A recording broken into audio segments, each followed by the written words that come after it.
All right, guys, it's ClevelandMoto Podcast. We're episode number 410. 410. 410. We got numbers. We got numbers? Are we rolling? Are we actually rolling? No, it was I fine. saw You're your fine. finger come off the pad. I know, was but like, I didn't yeah, get to feel say pretty we good got about that. numbers. We have numbers and Dan has a bat. Look. Now let's wait for a minute. You're only 10 away, so you might as well start doing a countdown yourself. 10 what? From 420. Oh, yeah, that's that. Oh, April? When's April? No, he's talking about podcast number 420. A very Actually- special podcast. 420 going to fall on 420? Dude, No, but hold on a minute. Sneak a couple extra podcasts in the meantime. Here we go. Sleepy, Yeah. for you, Yeah. I would do that. Yeah. I brought a cake last year.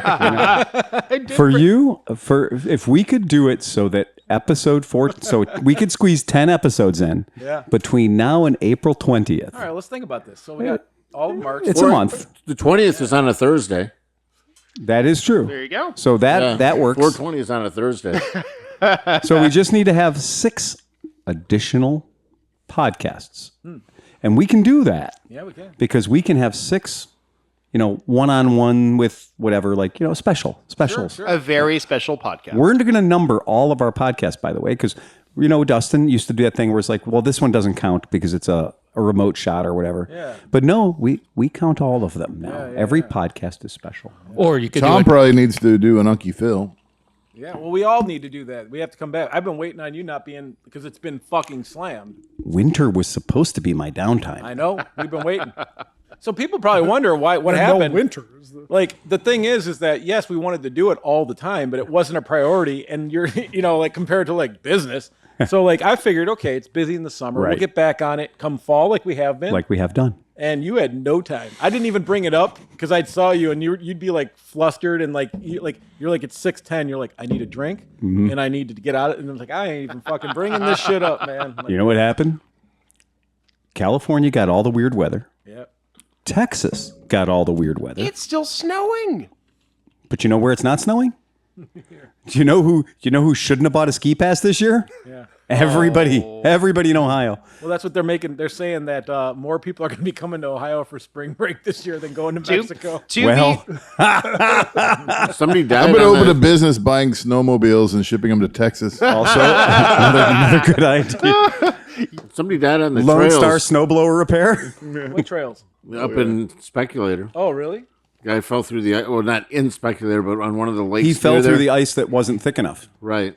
because it would be. It would be thick enough because It you would wasn't. walk out on. I mean, it's usually Yeah. like 12 inches thick, and then you can go ice fishing and everything else. I wouldn't not go out now. on that ice now. If you couldn't pay me to go out on that ice. You think the bars up there and stuff are going to be hurting from this year? Because there probably wasn't much. Well, they're trying to do everything possible to keep business. They have basket weaving night. No, serious. It's honest truth. They have, Bikini snowmobile wash. Upstate New York, folks. they have a basket weaving night. They have an art night. Come and draw your own art.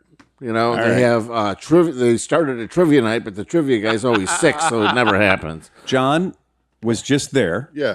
So they were singing the blues because we 3 showed up knowing we weren't going to be able to snowmobile. So we just drank our brains out at the bar. But I'm like, so 3 people. 3 people. What was that one shot? 3 for people you? who showed up knowing they weren't going to be able to snowball. And I was like, so And that means 97 they're like, people normally didn't show up. this, Right. and it was a pretty nice, they're picnic tables. There's a whole wraparound bar. They're like, no, normally this place would be pretty packed. We're kind of screwed. It was like you and the But dog. luckily, I've been in operation for 34 years. I can have a bad year and not die. A lot of his bills are paid. Oh, yeah. Yeah. That's scary, though. I mean, that's And just us not renting the snowmobiles was $600 Oh, Damn. for one day. the guy who makes the snow at Holiday Valley kind of has his own YouTube channel or his own presence. Yeah. He's an incredibly, overalls kind of guy all the time. And I always defer to him as opposed to a snow report or a ski report that says, we got 52 inches of base. No, next to the one tree doesn't count. Right? We need to know how Right many... under the snow machine. Yeah. We need to know how many runs are actually open. And the guy basically says, he's like, well, it's been over 34 degrees for the past 14 nights. We just haven't had the opportunity to make an appreciable amount of snow. Even a dickhead can decipher that to say, stay home. Yeah, right. Yeah. Unless you like skiing underwater, stay home. Well, that's what I wonder. Like, how is Brandywine and Boston Mills going to stay afloat? I mean, I guess Vail bought them, so they don't care. yeah, they're part of that mega conglomerate now. I finally move out of 90 degrees and walking through soup Right. up here. Yeah. And I'm like, where's my snow? Yeah. Where is my snow? Well, they're giving you a year Wait to till get tomorrow. acclimated. Why would you even want snow? No. I've been 20 years of like drenched in sweat bullshit. I think tomorrow we're going to get what I like to call ornamental snow. Sure. It's going to be pretty. The one day I got it, It's supposed to rain too, so it's going to wash it all there's out. the ice. So. Riley walked out in the yard. He looked around, went, "What is this bullshit? What the fuck?" So, on to things motorcycle-ish. Yes, let's talk about yes. So the first thing I wanted to bring up, only because it's fucking Looney Tunes, is have Give me that at bat. this table has anybody at this table actually been watching the King of the Baggers Yeah. No. series? I have, actually. Oh well, yeah, no. I kind of play the Benny Hill theme every time it comes on. So if your answer was no, defer to the guy who has, because I haven't watched it. Oh, yeah. It's hilarious. It's fucking amazing. Like, dude, these guys are really, like obviously, you have a picture up. Those are carbon fiber bags hollowed out. They're about a 0.5 millimeter thick. The front fairing is carbon fiber with no lights in it or anything like that. The suspension is all Olin suspension. It's a bagger in 20-foot viewing. Okay. And these guys, they're all like professional. They're all dudes that were in AMA or Moto America racing. And like they're really talented riders, so they're throwing these things into corners. But it's there's a lot more crashing than you'd expect. There's a lot of bags smacking into bags and throwing guys on the ground and stuff. Harley has to be mad because Indian is dominating the fuck out of him. Oh, yeah, Indians no. are killing it. Wait for it. So, but yeah, it was fun. I mean, it's more fun to watch these guys throwing these big pigs around than the regular racing. What do you think about that, Tom? oh no, I mean Indian builds some monsters. So this is, Harley is just outclassed. I think they should have donks with those bags that drag on the ground. The Now, see, 36 that inch would be front wheel. Okay, No, that's literally a Ducati and drag. I'm looking at this, and what I'm seeing here is, I mean, the idea. I get the idea of the spectacle, right? Yep. That would be. You remember that pit bike racing only exists. It only breathes life because it was something to do during lunchtime. Right? Yeah. When the corner workers were in getting a sandwich, when the race director was talking to the groups that were going out next and tabulating results of the morning's practice or the morning's heats. So pit bike racing turned into a thing where people just said, you know what we're going to do at lunch? Let's take the fucking PW50 out. Mm-hmm. Let's take out the Honda Cub EZ, right?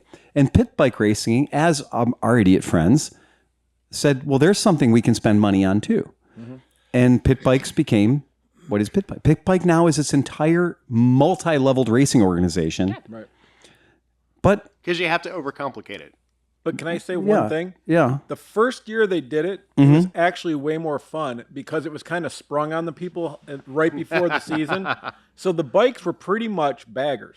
Okay. Like the first season was way less race bagger and more like bagger. Like, like they did some things, but it wasn't this. Because this motorcycle to me looks like an Indian 1200 FTR Yeah. Yes. with a 17s, obviously, right? Yep.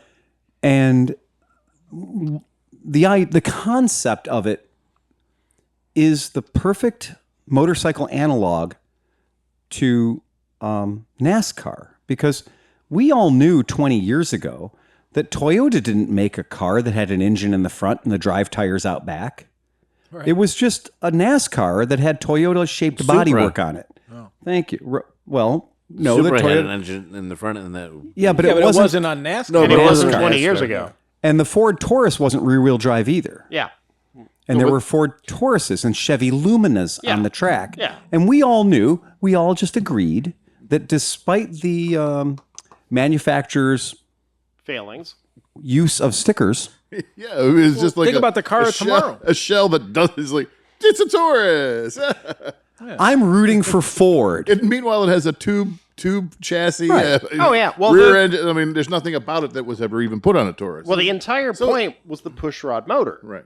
And they finally got smart and went with the Camaro and the Mustang. Wasn't the car tomorrow? That was just one body shell for the entire series, and then you just got to put your manufacturer. I don't even remember that. Yeah, That is some weird car guy shit. yeah. The but car what- tomorrow car. That was just stickers. But wasn't it better when they were actually cars that you could go to the, course. the factory and buy one and So- take it out on the There's street? never going to be Richard Petty in What, the in 43 blue car 1968? again. You know, No, that's the way it should be right now. Yeah, I mean, cool. it's like So this is my question. So my question Yeah. is, like you said, year one, these were baggers that were like stripped down a little bit, lightly modified. massaged.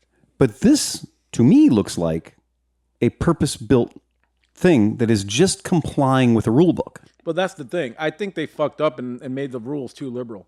Because look at that thing, dude. You're right. It's a race bike. Well, do we just acknowledge that the whole idea of having, like you said, the carbon fiber nacelles on the back, don't call them actually bags, right? Because I'm sure they're, And look how cut they are. well, But I mean, that literally looks like an FTR. it does look like an FTR. I mean, that's literally what the bike is. It looks like an FTR. And they're amazing bikes. So I have a feeling that some organization got together and said, these shall be the rules.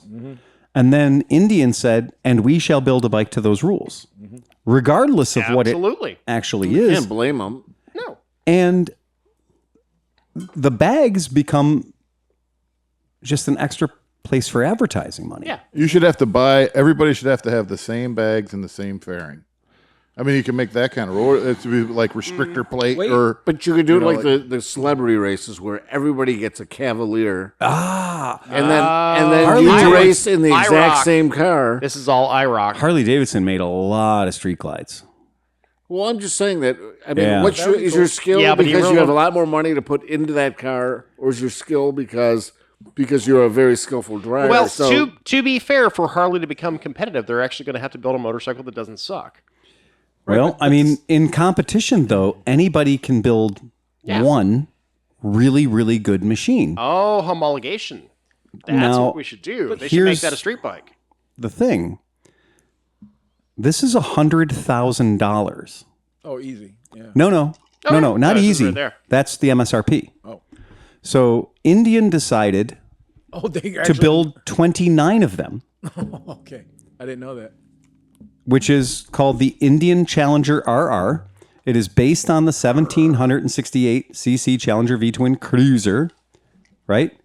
And you, as a general dickhead, can purchase this machine. Now, the normal machine is around $27,000, right? This is $100,000. They're building 29 of them so that you can get your racing license, or maybe that's the wrong term, so that you can, without having a team of engineers, you can just kind of go out on the racetrack. I like what Tom said. Homologation. They have to sell 100 to the public. There have to be a production to call it a production model, 'Cause- and then you can ride. Then you can race them. Because they brought up a very important point where you could walk as a NASCAR aficionado, you could walk into a Ford dealership and buy a Talladega. Right. And this is the exact same thing. You could walk into an Indian dealer and buy this FTR. But if you look at that bike, though, it's so far from stock at this point. Look at that swing arm. Look at all the S&S, all the work. As long as they're willing to sell 100, so that 100 other Yeah, race I get teams it, can I buy get it. one But I don't think so. and pay $100,000 for Okay, it. so I guess yeah. now my question is, has I mean, turned Ducati into still does it. Would they just give one to each dealer and say, good luck, "Oh, you pal. dealers got to buy one"? That's okay. So Dealers right, going, right. I I can't. don't want that on my. My problem is I can't stop looking at the world through the eyes of a dealership. Yeah. And just going, okay, well, how are you going to sell 29 $100,000 motorcycles? Well, you don't. You just have to have 29 dealers you can force to take one. Okay? And then your problems are all solved. Well- because, we did. We pushed out 29 of them. So is it, because I don't know anything about this, and when I'm reading the article, it does not say that the race directors of and I can't even believe I'm saying king of the baggers, nobody's said homologation yet. You will not see the word here. We all know about homologation Right. specials. That's more closer to Honda putting out the CB750 kits, where you took a stock CB750 and spent a big wad of money, and they gave you 57 different parts that could take your standard CB750 and make it a GP racer. You know why they did this though, right? Because I went to the Pittsburgh a couple years ago. I went to the Pitts, Ohio, or whatever that track is out there. The Pittsburgh International Raceway. I went to Moto PAR. America out there, and it's when they started this. And it's because the guy was like, hey, it's good to see some Harley riders out there today in the crowd. Because before that, a few years before that, there was nothing. It was just sport bikes, and the attendance was like mediocre, whatever. So they brought this because it's American bikes. So they want to get that American crowd to come out to the races and kind of intermix with everybody else like that and kind of get that scene. Do you know going who's up. been conspicuously silent? Honda. Do you really They think don't they're need- going to build Throw a Goldwing out there. No. Stop. I think it has to be a twin No. wing. A stock Goldwing. Get the stick. No. The Honda Shadow would dominate this. The Shadows they die at like 80 miles an hour. It's like they're like, In all fairness, Tom, those Indian motors are fucking No, kick-ass. the FTR. Having ridden and prepped an FTR, the FTR isn't a freaking amazing bike. I am not gonna lie. You have to see like when they come out of a turn on a straightaway Oh yeah, on Well, that it's series, it's straight up like the bike is it- like it- like that literally is a Ducati. Yeah, like it's yeah. it's a V twin Ducati in drag. Mm-hmm. A Harley is still a Harley, no matter From what the you do to ride a in Harley. Texas. It's a pig. No tune. That bike is a sport bike. Yeah. No tune. Yeah. No nothing. 120 horsepower, 130 plus torques. yeah. No tune, no nothing. Yeah, that's 160 easy. Oh, I'm thinking it's in the twos. Oh yeah, Right? oh yeah. I'm thinking it's in that 2E range, Sure, right? Sure. So I do defer to that in so much as a Ford Taurus, God rest its soul. Right. I mean, what's out on the racetrack now in NASCAR? Oh no, they do Mustangs now. Are they really They are doing Mustangs? Mustangs. It's Mustangs. I think they finally got Camaros for Chevy because Okay. they were All right, they so were like, Mustangs. well, Trans Am's a thing. We might Right. as well go ahead and make them NASCAR. But those are 700 horsepower. but They're they're calling them Mustangs. They're not a Mustang. Well, they We can't. know. They We know. can't put the crowd too close to the screen anymore though, because they are Mustangs and they will do their what's natural, which is go into the crowd. Oh, sure. Yeah. I just want to give a shout out to the original SHOs because I love those. I love those cars. Well, that's a Yamaha powered. It was Yamaha Yeah. powertrain and Yamaha that- powered Ford Taurus. Yeah. Flying in the face of the EPA. Yep. Yes. Uh-huh. Yep. They Better were leaving- they better were leaving for amazing, those. and then the second generation went to automatics, and everybody went, "Why would you do this? I'm going to buy a BMW." So next year when this thing comes out, you watch because all the MotoGP guys have wings everywhere now. Yeah, right. Watch all the shit get strapped Oh, onto this yeah. with fucking 8-foot. Active arrow. Yeah.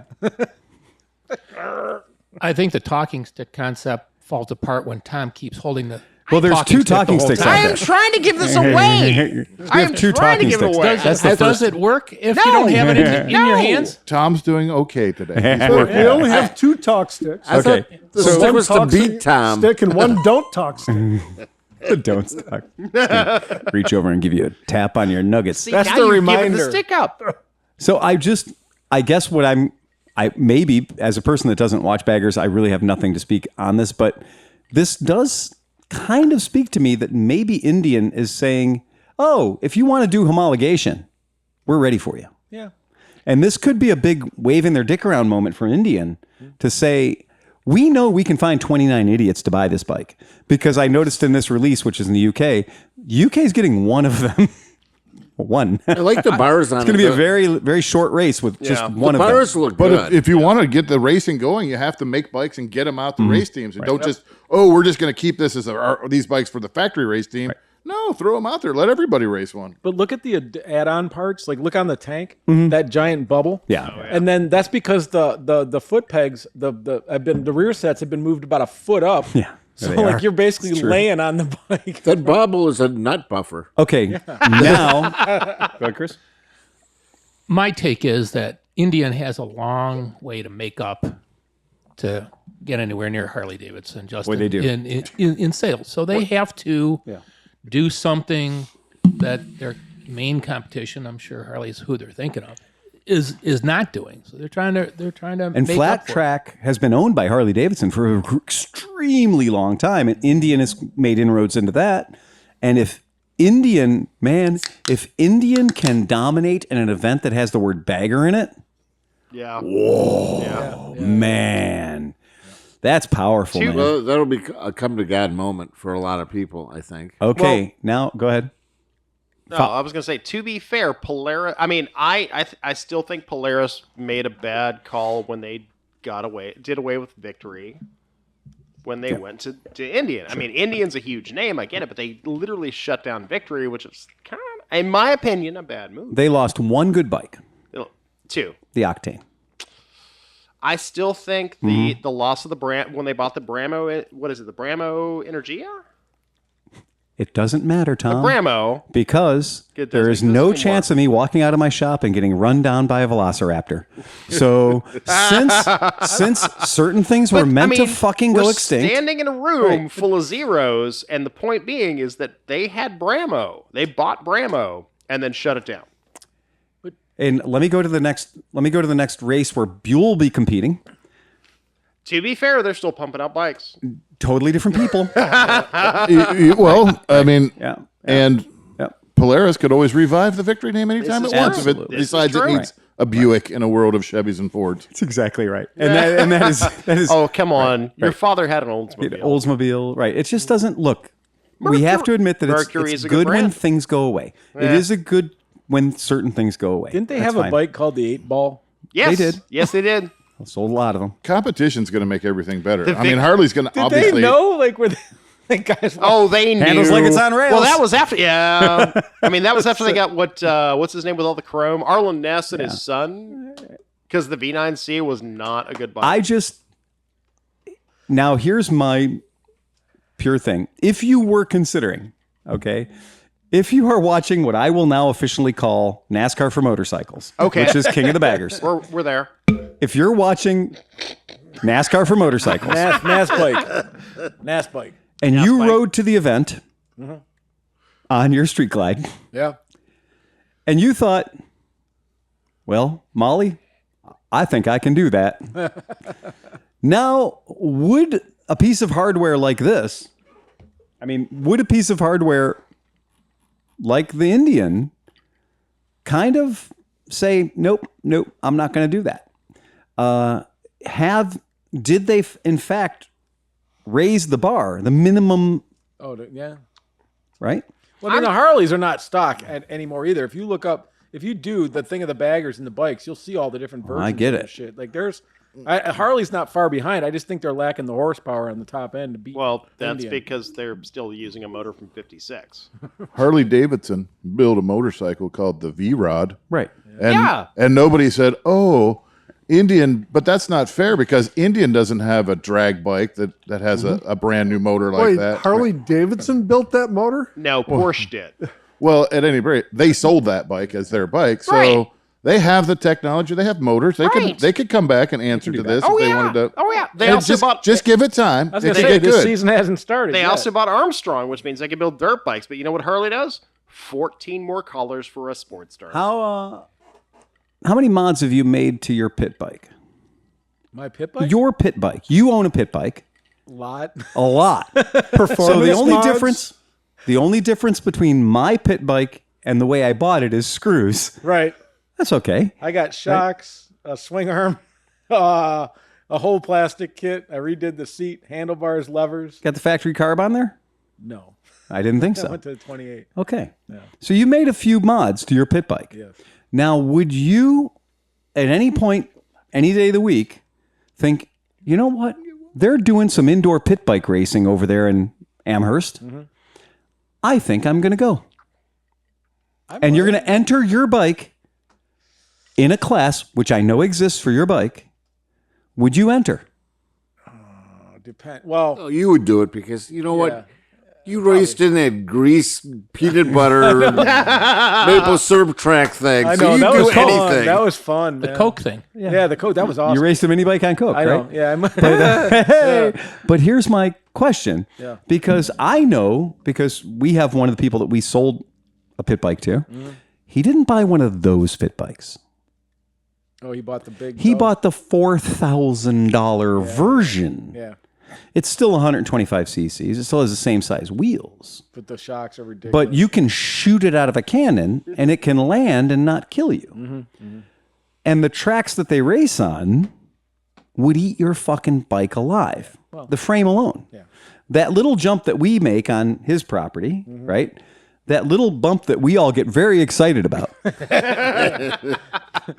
My wife gets excited about my little. Oh, I can't wait for I've summer. expanded the field. I mean, I've got a lot more riding we can do now. Really? I cannot wait for Down summer. by the creek, I've got a ramp. Summer. We're going this weekend. What are you talking Okay. about? So, Yeah. so my point is, I would think that just simply the fact that I own Ein Bagger does not mean that I'm going to feel like I have. Hey, you know what I'm going to do? There's nothing better going on today. I'm going to ride my bike to the track anyway. Right. Let's do that lunchtime run what you run thing. Dude, You know- did you see the tires? So that's your point. Is this is not going to be a run what you brung? This is now. This is going to be like you're going to Turned have to be into- either Big Bucks Deluxe or a dealership or somebody Yeah. who can afford to spend the Only that, but $100,000. dude, when you see these Is guys, the minimum price of entry. And I'll bet you, just for shits and giggles, I'll bet you that $100,000 and letting Indian with its team of engineers build this bike for you is getting away cheap. sure.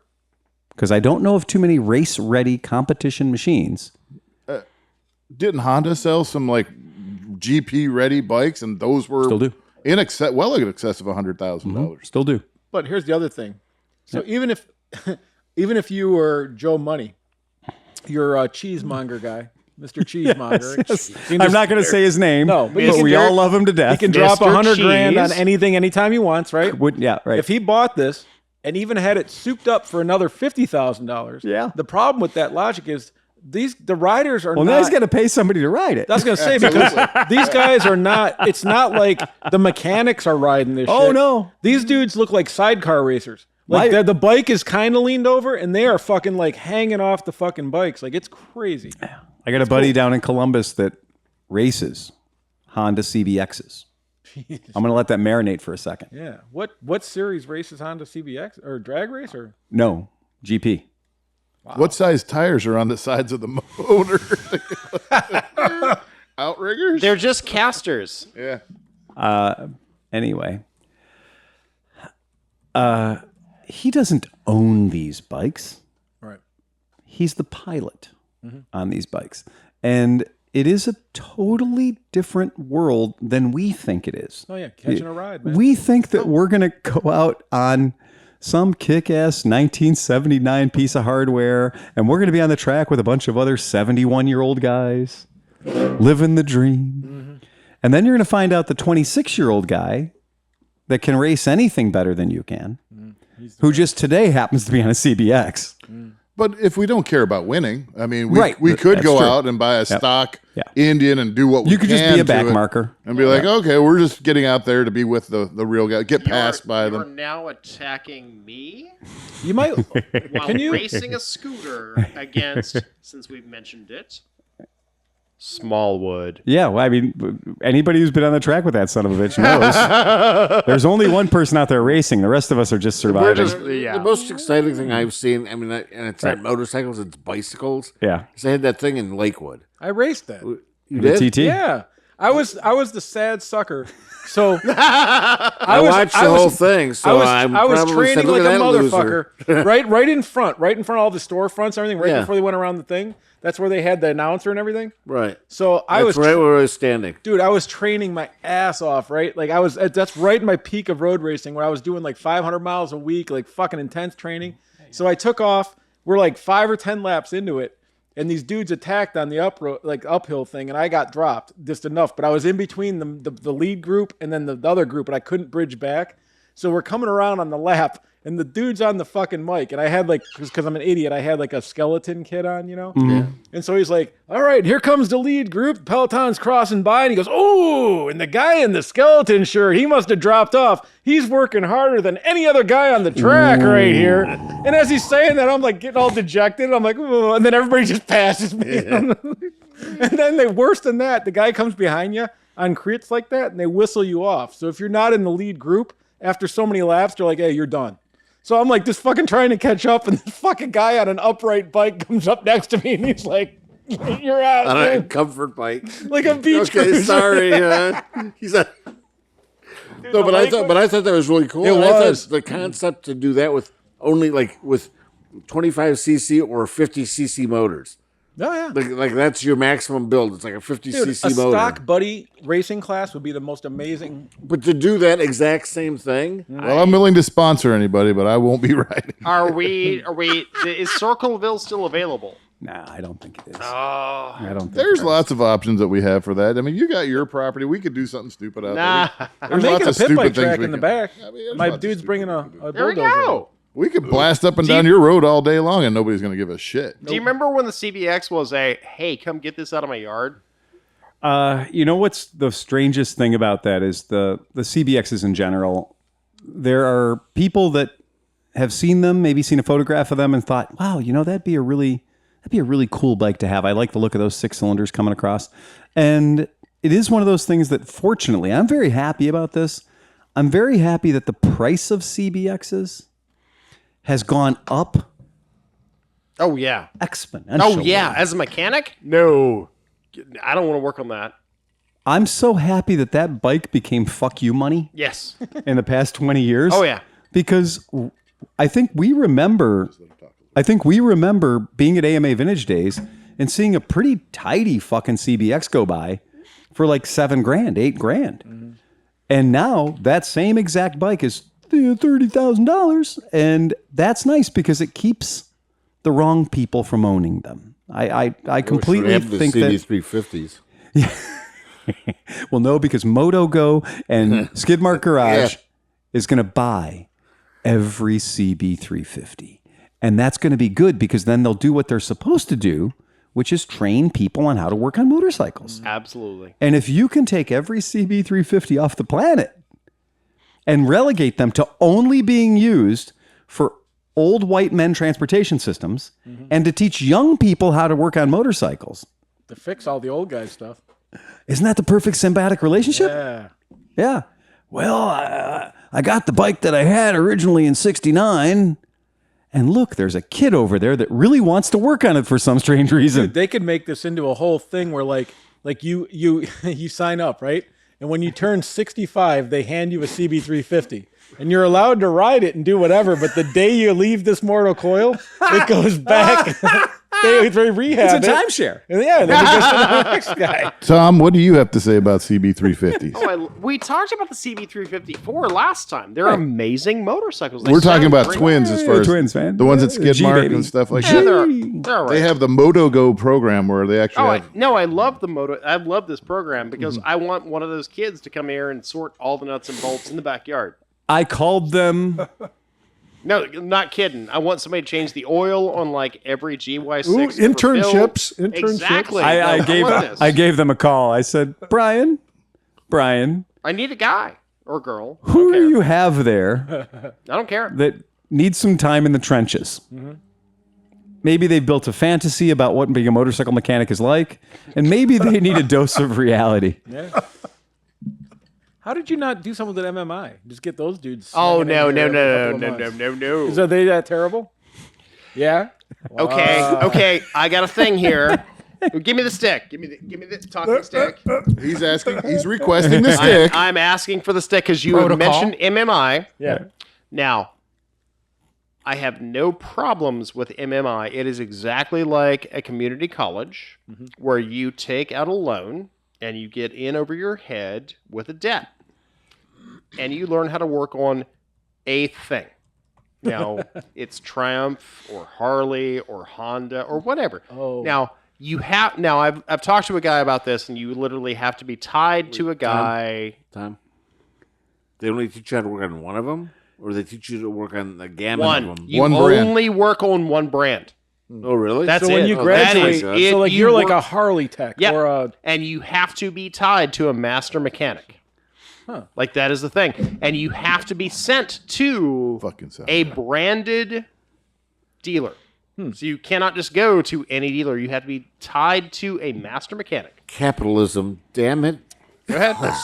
So if you're branded to a dealer, do they place you at that dealership? Yeah. Oh, yeah, absolutely. All right. So So- you're going there. just to confirm, Go for it. You're going there. You learn to run, work on Hondas, and then they guarantee to place you at a Honda dealership to work on Hondas. Correct. And you So get to choose your region. It's not like you've got to go to Vegas. No, you North Carolina. The guy I talked to was a Harley MMI. Harley went to North Carolina because he wanted to go to North Carolina. And he said it was the most miserable experience of his life. And he ended up dropping out and going back to New Orleans to be a bartender because he made more money. Yeah, no, I don't doubt it. Now, not only are you tied to Harley, you're also tied to the debt you've accrued like you've gone to a community college. My old boss, the asshole, I hate that fucking guy, but he taught me how to be a mechanic. He said, look, if you graduate MMI, I cannot teach you how to be a mechanic because you already know more than I do. So the difference between that guy and you is you don't have any debt? Oh, no, I have a fuck ton of debt. I'm not going to lie about that shit. Right now, according to the interwebs. So right now, according to the interwebs, am I the only person at this table that is an MMI graduate? I'm not. So I am an MMI graduate in 4 disciplines. So I used my VA, I used my GI Bill, and I did go to the MMI, which back then was in Daytona. So I did. Oh, really? You studied in Daytona? I did. Oh, there was that's only one awesome. of them back then, right? Yeah. There was Well, only... no, there was 2. Oh, was there? Okay. Yeah, there was 2. But I went to Daytona, which, depending on which magazine you read, was advertised as Daytona, but also advertised as Fort Lauderdale, which I thought was interesting. How far away are those two cities? Far. That's what I thought. It's not a Cleveland Akron thing. Right. So anyway, if I can be so bold, I lived in the certified offsite housing, and the certified offsite housing was the world's shittiest motel you'd ever seen that we all lived in. And we'd all basically glom onto whoever had a car. That's how we'd get into the class. I was very surprised, military person that I was, that first day of school, the Mac Tools truck was there. Oh, to sell you tools? Ready to prey on you. And the guy with the Mac tool truck had the board that he brought out of the Mac tool truck and said, to be an MMI graduate, to participate in this school, you will need the following tools. And he had the breadboard out there, and it said a list of about 250 tools and a toolbox or alley box that you would need to participate We're 199 of in the them. Motorcycle Mechanics Institute And how much did that... for just $79 a week. And what was the total of that privilege? That About you were offered? $7,000 Figured. for about $200 worth of tools. So that fella had a deal with MMI. So he was kicking money back because he's had an exclusive. So He showed up every 6 months. He showed up there, and he didn't sell inside the building. He didn't sell inside the building. He sold in the parking lot. Oh, geez.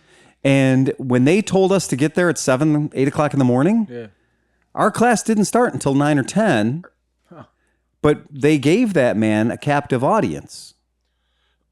Did he have to was that an official thing, or was it just he blew somebody the right way? Do you know? Yeah, go ahead, Chris. It's a drug thing. Chris is paid to put a lot of kids through college. yeah, that's a nudge and a wing. Yeah. I mean, that's what's happening. But Yeah. on the other hand, I have paid to put kids through college, and I read the fine print. Yeah. And if it's $7,000 you need to have for tools, you better pay attention that you got to buy $7,000 worth of tools. If you look at MMI, according to MMI, this is unistats.com or whatever. I could look at a couple of different ones.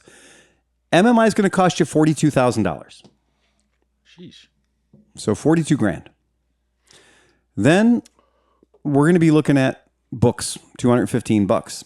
Room and board, $9,492.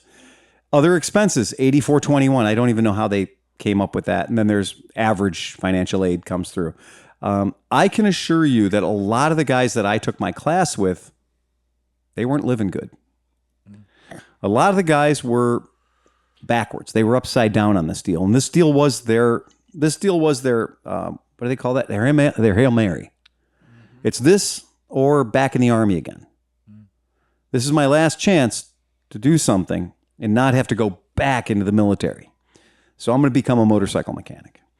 And I think that the whole people I took the class with, the vast majority, all had dreams of becoming Harley Davidson mechanics.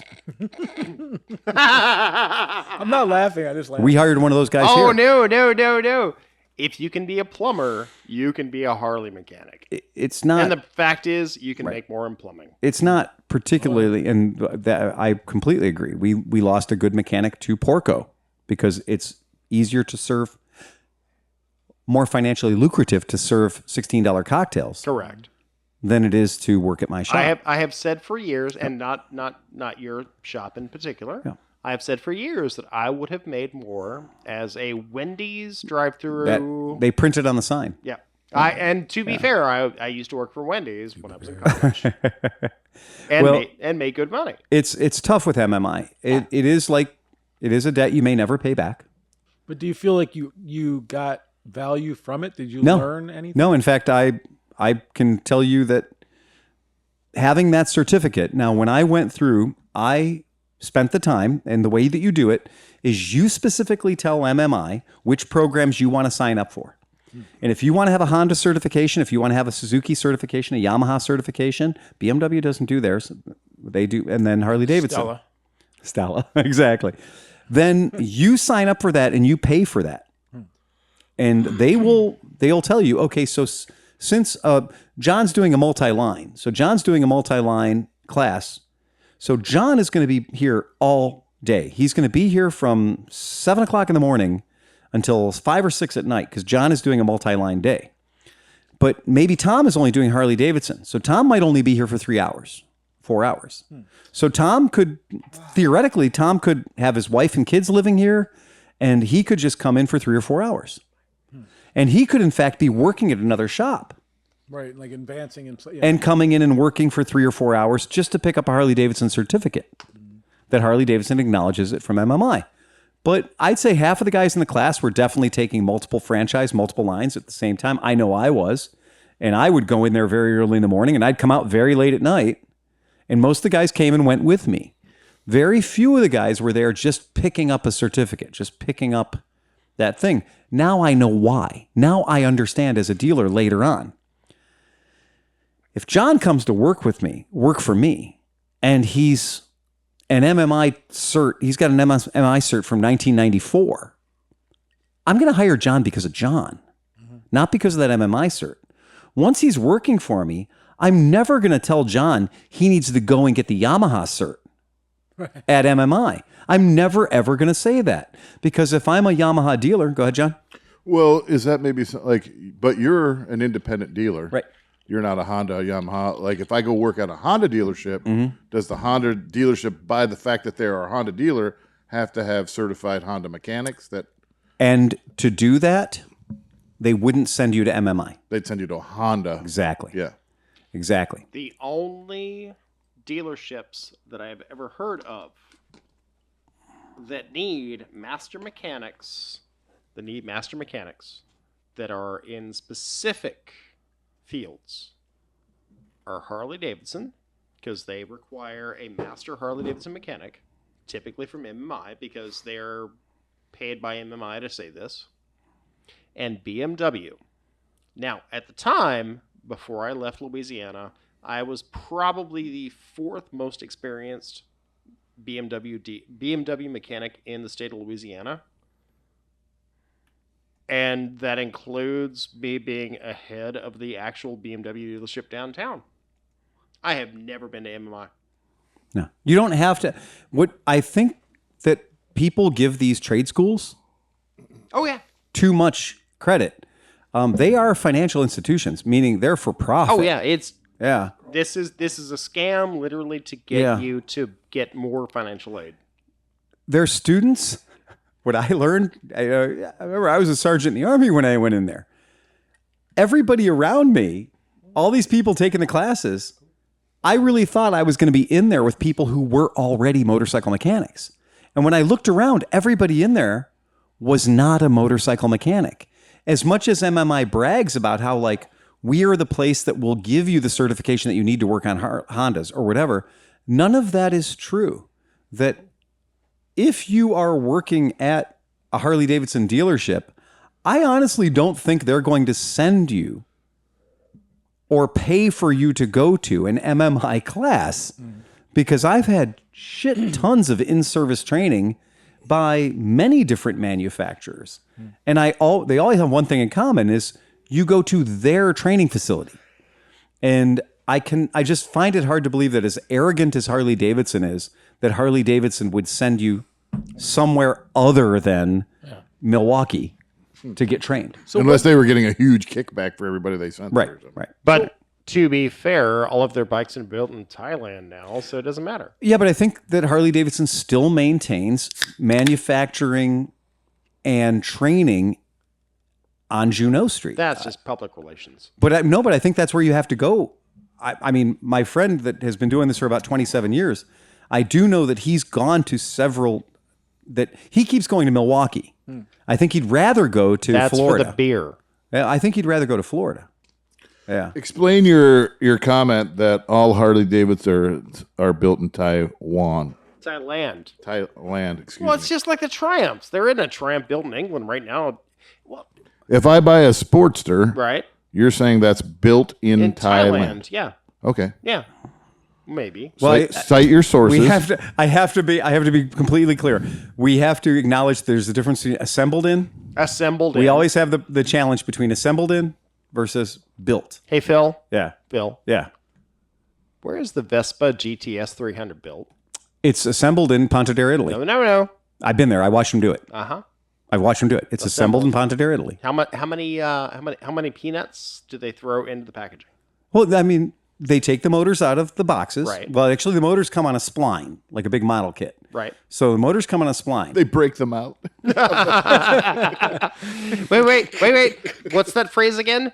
Assembled in. Taiwan Right. Golden Bee. Yeah, TGB. All of these companies, everybody is going to do assembly where they need to be assembled. Keep in mind that for tariff rules, Hondas are assembled everywhere. Right. For tariff rules, Toyotas are assembled everywhere. They are. Well, For tariff rules, Mazdas are assembled everywhere. And for tariff rules, even in 1975, 6, 7, Kawasaki KZ900s were assembled in Nebraska, right? well, to be fair, you Tariff. had it, and you have had one. Yeah. The Toyota Tundra Yeah, absolutely. is one of the most American 98%. vehicles ever built. 98%. Like San Antonio. even more than the F-150. I know, It is the most by far. American truck. Yeah. When I felt bought- good about buying my Kia because the motor, tranny, drivetrain, and stuff was made in Mobile, Alabama. By a It's, 13-year-old. it's Mobile, Alabama. I think that might be a specious That's not Mobile. It's actually. specious comment, but okay. Oh, no, you haven't heard. Never mind. We're not going to get buried in that. Yeah. I felt good about buying my Janus. Made in Goshen, exactly. Indiana. Right, exactly. Assembled in. Fuck you. Wrong. Wrong. Assembled. Right. Built. It's built. Built. That's the point. It's built. It was done. It is built. It is built. They make in, all the tins. Right. They make the frames. Right. They make the wiring harnesses, the leather, everything. And the box, they open up a box, and in that box or in that container, they have 200 motors from China because that's the motor that they've contracted to use in that vehicle. And that is where we as consumers right now are at a very weird point because I'll tell you, it's very tough. Many, many years ago, we did a podcast topic where we talked about, can you ride American? Many, many years ago. And we tried to do it. We couldn't find an American full-face helmet.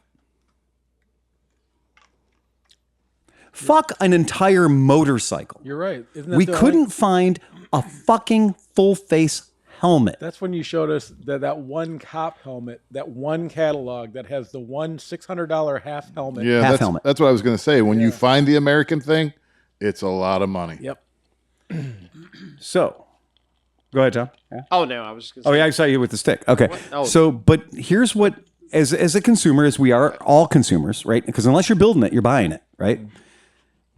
We have got, man, I deal with folks every day who come in here and they're like, I don't want one of them Chinese bikes. And I'm like, well, you're going to have to be a little more elaborate on your description. Yeah. Right? Because if you get a mechanical heart, the valves in it may be from China. Oh, yeah. Right? How do you feel about Chinese scooters, Tom? What, me? Yeah.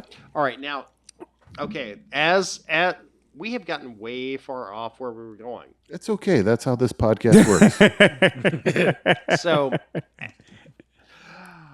you have given He's got me both sticks. all the Tom now has both talking Well, sticks, and because- he's going to talk for a little bit. Tom in New Orleans had to work on Chinese bikes. So okay, I'm gonna say a thing.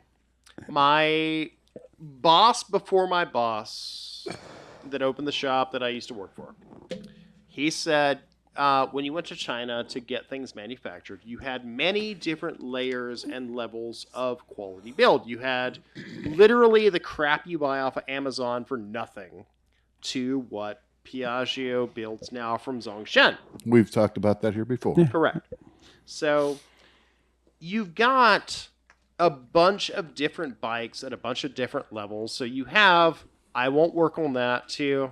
I work on that all the time. I don't mind China. I don't mind China builds if they're the good China builds where a QC guy actually looks at it and goes, okay. Because Honda's had stuff built there for years.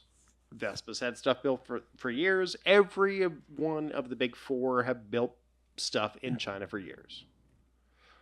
Do I like it? Not really, but that's a political issue.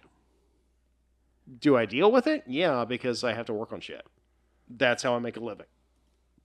So, why did you hand me both of these sticks at the same time? I'd like to point out I only handed you one. Somebody else upgraded you. You can't answer because I took it away.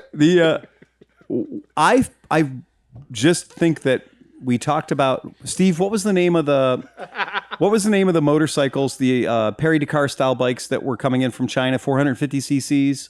Oh, fuck. Kove, K-O-V-E maybe. Cove. With a K, right? Well, that's been a while. Yes. K-O-V. Yes. There's just going to be a point where everyone's going to have to say, I had a customer today, a good example, said, I did not buy the bike that I wanted to buy from you. I did not buy the Piaggio BV400, despite spending a lot of time looking at them, investigating them, sitting on them, massaging them, asking me 9,000 questions about them. Right. He decided instead to get a Yamaha. Now, I don't think the Yamaha is necessarily a direct, straight across comparable product. Which Yamaha? That's a good question. Yeah, it's like BV400, and then I'm like, Yamaha. What? While Phil's looking that up, what were you going to say about the BV? Oh, because we were talking about, okay, this is a callback to our Patreon from last time. He was talking about getting rid of his bike to buy a scooter. So the question is, did he follow the advice of getting the BV, the GT? I haven't heard from him yet. Right. Well, that podcast just dropped today. It did. It dropped today. So he's You're probably right. getting his answer. Okay, right so now. I think his shootout would have been the Yamaha X Max. So the Yamaha, that's a kind of an interesting looking scooter if you're into that sort of thing. That's kind of cool. I've always wanted an S Max. Smax, yeah. We've had a bunch of those come through here. Or the T Max. Yeah, they're pretty cool. The T-Max is very much like the AK550. The motor and the transmission are in the middle, and the drive belt goes back to the back wheel. Right. So it's more of a motorcycle and scooter clothing than it is an actual traditional CVT drivetrain motor transmission unit item. But the reason that I wanted to bring this up, because this is a thing I hear every day, and I think it's something everybody is aware of. So this is a 300 cc, so it's not a 400 cc. It comes to the party with 100 less cc's. I can also tell you that having, the ergonomics on this bike are a 300 cc's ergonomics. They're quite a bit smaller than a BV400, which the BV400 and BV500 are the same ergonomics. They're quite a big bike. A big bike. It's a motorcycle. It's a big bike, yeah. So now this is $6,100. So that is $1,200 less than the BV400. It's 100 cc's less. It's a lot less horsepower too. But here's what I think is interesting. The reason this buyer specifically bought the Yamaha X-Max is completely based on I have Yamaha dealers near me. And he was calling me from Michigan, That is fair. where he does not have Piaggio dealers near him. Right. So in his wheelhouse, the security of having a dealer somewhat closer to his home, considerably closer, I would say, for basic maintenance or whatever. Now, I do not think that if I was going out to look at a BV400, if that was my choice, that I would look at this and go, oh yeah, this is comparable. No, fuck it. I'd save another $2,000 and buy a Kimco X-Town 300, save an extra big pile of money, and get a bike that looks like this and probably does exactly what this bike does, and probably was made in a factory just literally down the street from where the Kimco or the Yamaha was. So I think that's pretty legit. Anyone? To be fair, if I was in an area that had a Yamaha dealer and not a Kimco dealer, Right. it's a whole, spot. If I have a dealer close and I don't know what I'm doing, I would want the Yamaha. Right. Plain and simple. Because Yamaha has the single best reputation Yeah. right now, as of recent years' reports. Yeah. There has never been a motorcycle with the lowest number of consumer complaints, the highest build quality. So Dean Middleton, if you're listening, He loves us, right? Yeah, Dean's got Yamaha tattooed on his willy. If Yeah. I was Yeah. anywhere near a Yamaha Yeah. dealer but not a Kimco dealer, I Absolutely. would totally buy one of these. And being a Kimco dealer, I would also tell you if I was 100 miles away from the Yamaha dealer and 10 miles away from the Kimco dealer, Correct. I would still buy the Yamaha because Kimco does not have a great reputation for getting parts out to its dealers. Correct. And here at the shop, we've had some Kimcos that were sidelined due to kind of minor things, but due to their inability to get parts out to the dealers, people are going without their bikes for 6 months. That's really, nobody here wants to live without their bike for 6 months, Right. especially when those payments are still being made, right? You're doing a good job. You're sending out your $100 a month or whatever it is, but you can't ride your bike because it's over at the dealership, right? So What time of the year is it over there? Is it November to May? Boy, a couple of those folks got lucky and got some real classy free winter storage, but a couple of those people did not get lucky and they missed the best months of riding season. And if you can time it right, if you're like, today's the day I'm going to throw this bike under that car, and then I won't have to look at it all winter because the winter storage will be free while the guys, who hit me is fixing it. But that doesn't work for everybody. So this is a real good example of, if you look deep enough and you're willing to do the homework, you saw what we had to go through to find the DNA, to find the family history, the 23andMe of the genuine G400C motorcycle. And you saw that was not easy. That did not walk up and hit us in the face. I had to make a lot of phone calls to people in Europe who didn't have any skin in the game to tell us where that engine case was coming from or where that chassis was coming from. And it is more times than not going to be Asian. It's going to be Chinese. If it's not Chinese, it may be Thai. And I argue that China and Thailand are basically the same thing right this minute. And I think that if somebody tells me, oh, well, this Kawasaki is better because it's made in Thailand and not China, based on what I've seen in the past 3 years, that is no longer a viable argument. Because if you look at the welds on the Benelli, even their cheapest Benelli, the cheapest Benelli you can buy, the TNT 135, if you compare the welds on that to the cheapest Kawasaki you can buy, which is the Z125 Pro, the fit and finish, the assembly of the Benelli looks way better. now I got two things. Because of that, Yeah. have you seen the 2022 and 23 Africa Twins? I have. It looks like the third grader welded most of them. So like now you got Honda going from fucking perfection in the other direction. There's guys on the forums. They're like, I picked up my bike, and then 2 days later, they're like, what is this? And It's a weld. It's terrible. It's a bad Honda's- weld, Yeah. and it is a bad weld, and it's an ugly weld. It's but Yeah. what shook loose from my brain happens occasionally when you Yeah. mention something.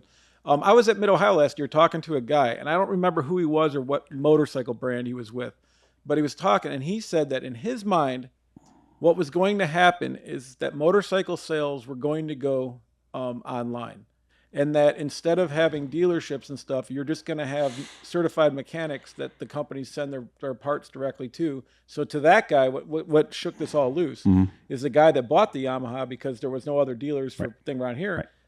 They would have within 100 miles pretty much anywhere, they'd find some mechanic to take on the work. Do you think that that's viable? I have a manifesto that shouldn't come from the guy that has a dealership. But again, I've always been a fucking contrarian. I believe that I shouldn't own a dealership. I think that me owning a dealership is bullshit.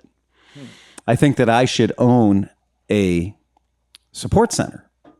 Yeah. And support comes in many forms. That I wouldn't own a single one of these Zeros. Zero would have 8 bikes here. And they would train me to sell them. And I would sell them. And I wouldn't own them. I wouldn't have them on flooring. I wouldn't be the owner of those bikes. Right. Zero would be the owner of those bikes. John? Would bikes be cheaper if you bought them directly from the manufacturer? I mean, just like Ford was talking about, they were going to sell their electric vehicles. All their electrics. Right through the manufacturer because dealerships were gouging in pricing. Absolutely. It's exactly right. And it could be. And there would still be, at the end of the day, there would be the exact same amount of money to what you're calling the dealership, and I would call the fulfillment center or the service center, the destination. The money wouldn't change for the guy. For me, the money would be exactly the same. The difference is I wouldn't be taking all the risk anymore. Nope.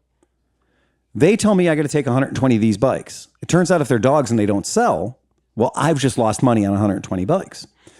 If Yamaha owned those bikes, or if Triumph owned those bikes, or Zero owned those bikes, well, then it's up to Zero and Triumph to make sure those sales happen. And you know what? Yeah. I bet you if the skin was in that direction, Yeah.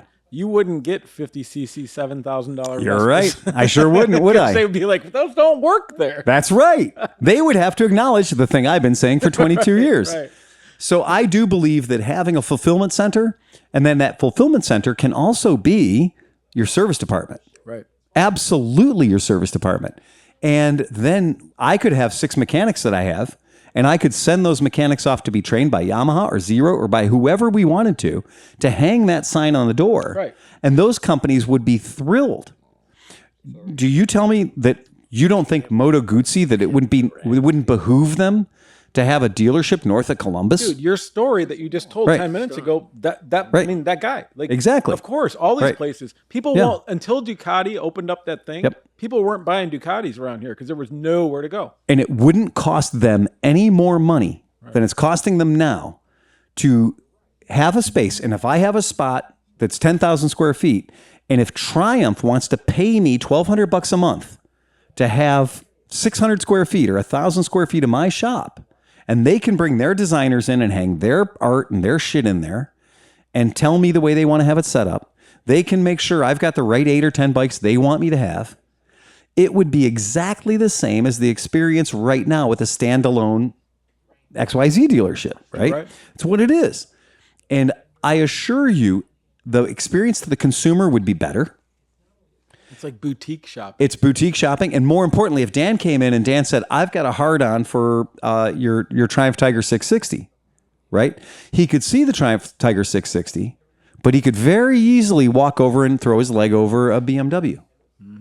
And he would really be spoiled for choice. And whether he's got his Triumph or his BMW or his Yamaha, he can take him to the same place for service where he's developed a relationship with what? The service technician, with the shop. And guess right? what would happen? Yeah. So as this developed and people got that relationship, I bet you that guy that had a great relationship that bought the BMW. Exactly. Hey, he's going to go ahead and He's buy going to it. go try the Indian now. Yeah. Because he's got a good shop and he knows they can support him. And he knows he can get it fixed. That's exactly right. Yeah. Yep. Somebody bought a new bike today. What? Who bought a new bike today? Steve did. Steve, what'd you buy? What'd you buy, Mr. Hoffert? Oh, I picked up a CL 125S Was it yesterday. Was it part of that deal? No, we missed out on that whole What happened When- with that whole fucking shooting match? marketplace happened. Okay. All right. You know, All right. I thought that we were in line to buy it, and then the guy's like, "Oh no, somebody else came about." I'm like, "I sent you a message at 6:52 in the morning. Yeah. Just need a name and just need an address. Right. I'll come get it." But so that fell through. That So fell then through. Yeah. He picked up a consolation bike. So which year did you get? Since they did them up until 74. It's a 72. 72. Okay. Yeah. They're supposed to get a C3 too. And that's pissing him off because that guy's been a fucking wishy-washy. Really? I was in Erie. The guy's in Erie. Yeah. And I went to New York to pick up the 125. Right. And the fucking cocksucker. Swanson. Beep. He's like, I'll call. Swanson. Yeah. No, he says he's going to call, doesn't call. I'm like, I'm at work. Then he's at work. And he's always, and I'm like, even at night, he won't even call you back. Right. And I'm like, I have the money right here. Just hand me the title, give me the bike. Here's the money. I'll come whatever time you want in the morning or whatever, just to get the bike. And the guy's a dickhead. So fuck Marketplace, fuck Craigslist, fuck people. People suck. Yeah. I mean, in general, people suck. Those just the ones dealing with you there, Steve, or what? So did that suck? No, you get a couple good, you get good guys. Like the guy I bought the 125 from was a good guy. I was going to say, did he suck the wind out of your 125? Because you totally forgot to tell it. You're like, yeah, I bought it. Then you moved on. Yeah, exactly. It's like, I mean, realistically. And I remember. Right. he's like, I needed this. I wanted it. I got it. Okay. And then. He is grumpy sore guy for a reason. No, So how is the fucking 120? stick is the stick is pissing me off. Okay? no, I'm serious because you can't have a podcast if you can't interact with people, and then it's not natural. So like you have to wait for the thing to come around the horn. That's fine, You get but- the fucking stick. Well, Meckelfresh is good about raising his hand. So if we can, if do you I can- raise my hand? You do, right. So I raising a always hand is raise my good. hand. I assure you, I will acknowledge a raised hand. That is more of that's the conch. That was the conch. we all need to calm the fuck down. As I said, there were 3 discussions simultaneously going on at one point. I'm not pissed Yeah. at you. I'm not pissed at There you. could not have been 3 at once. No, but what, There was. Just There remember, was. Steve's I also listened just to a it. little bit pissed at the whole world right now. Yeah, because he lost another bike that he needed. So you did, but you did end up getting the 72 CL125S.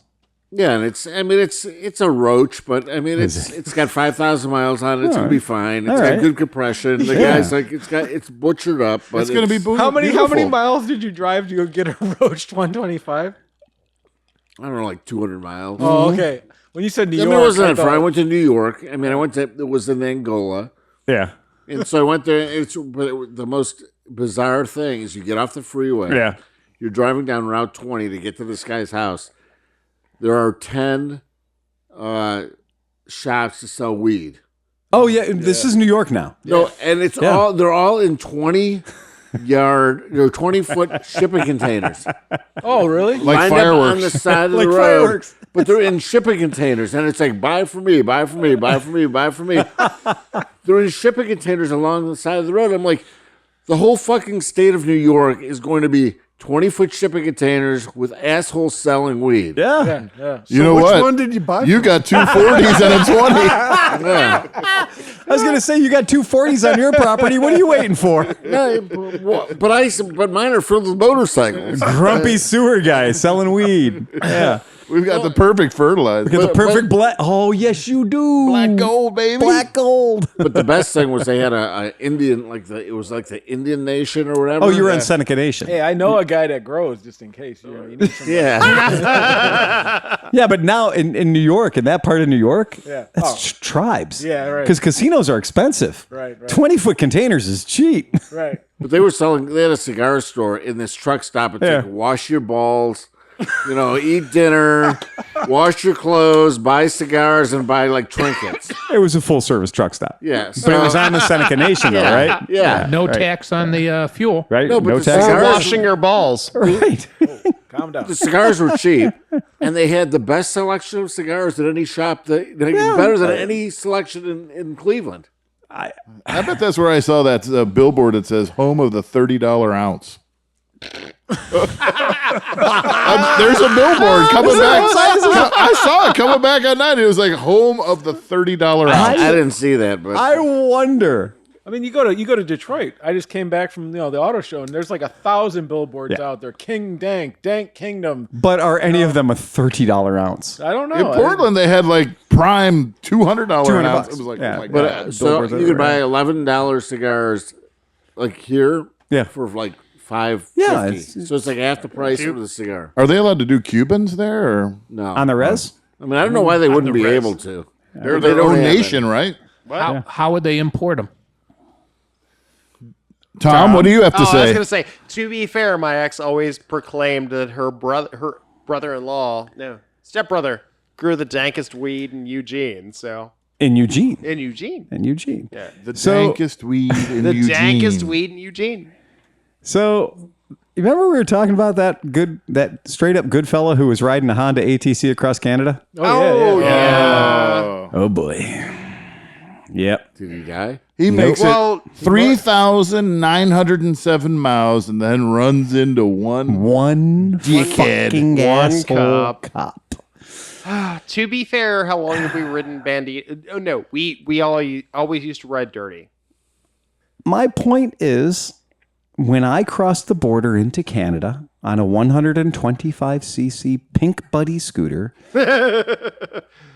Oh, and I didn't wait in line, I shuffled my way up to the front past all the cars. And when the Ontario Customs Border Patrol folks said things to me like, what the fuck are you doing? I said, I'm participating in a ride for charity. And I couldn't say the word charity enough.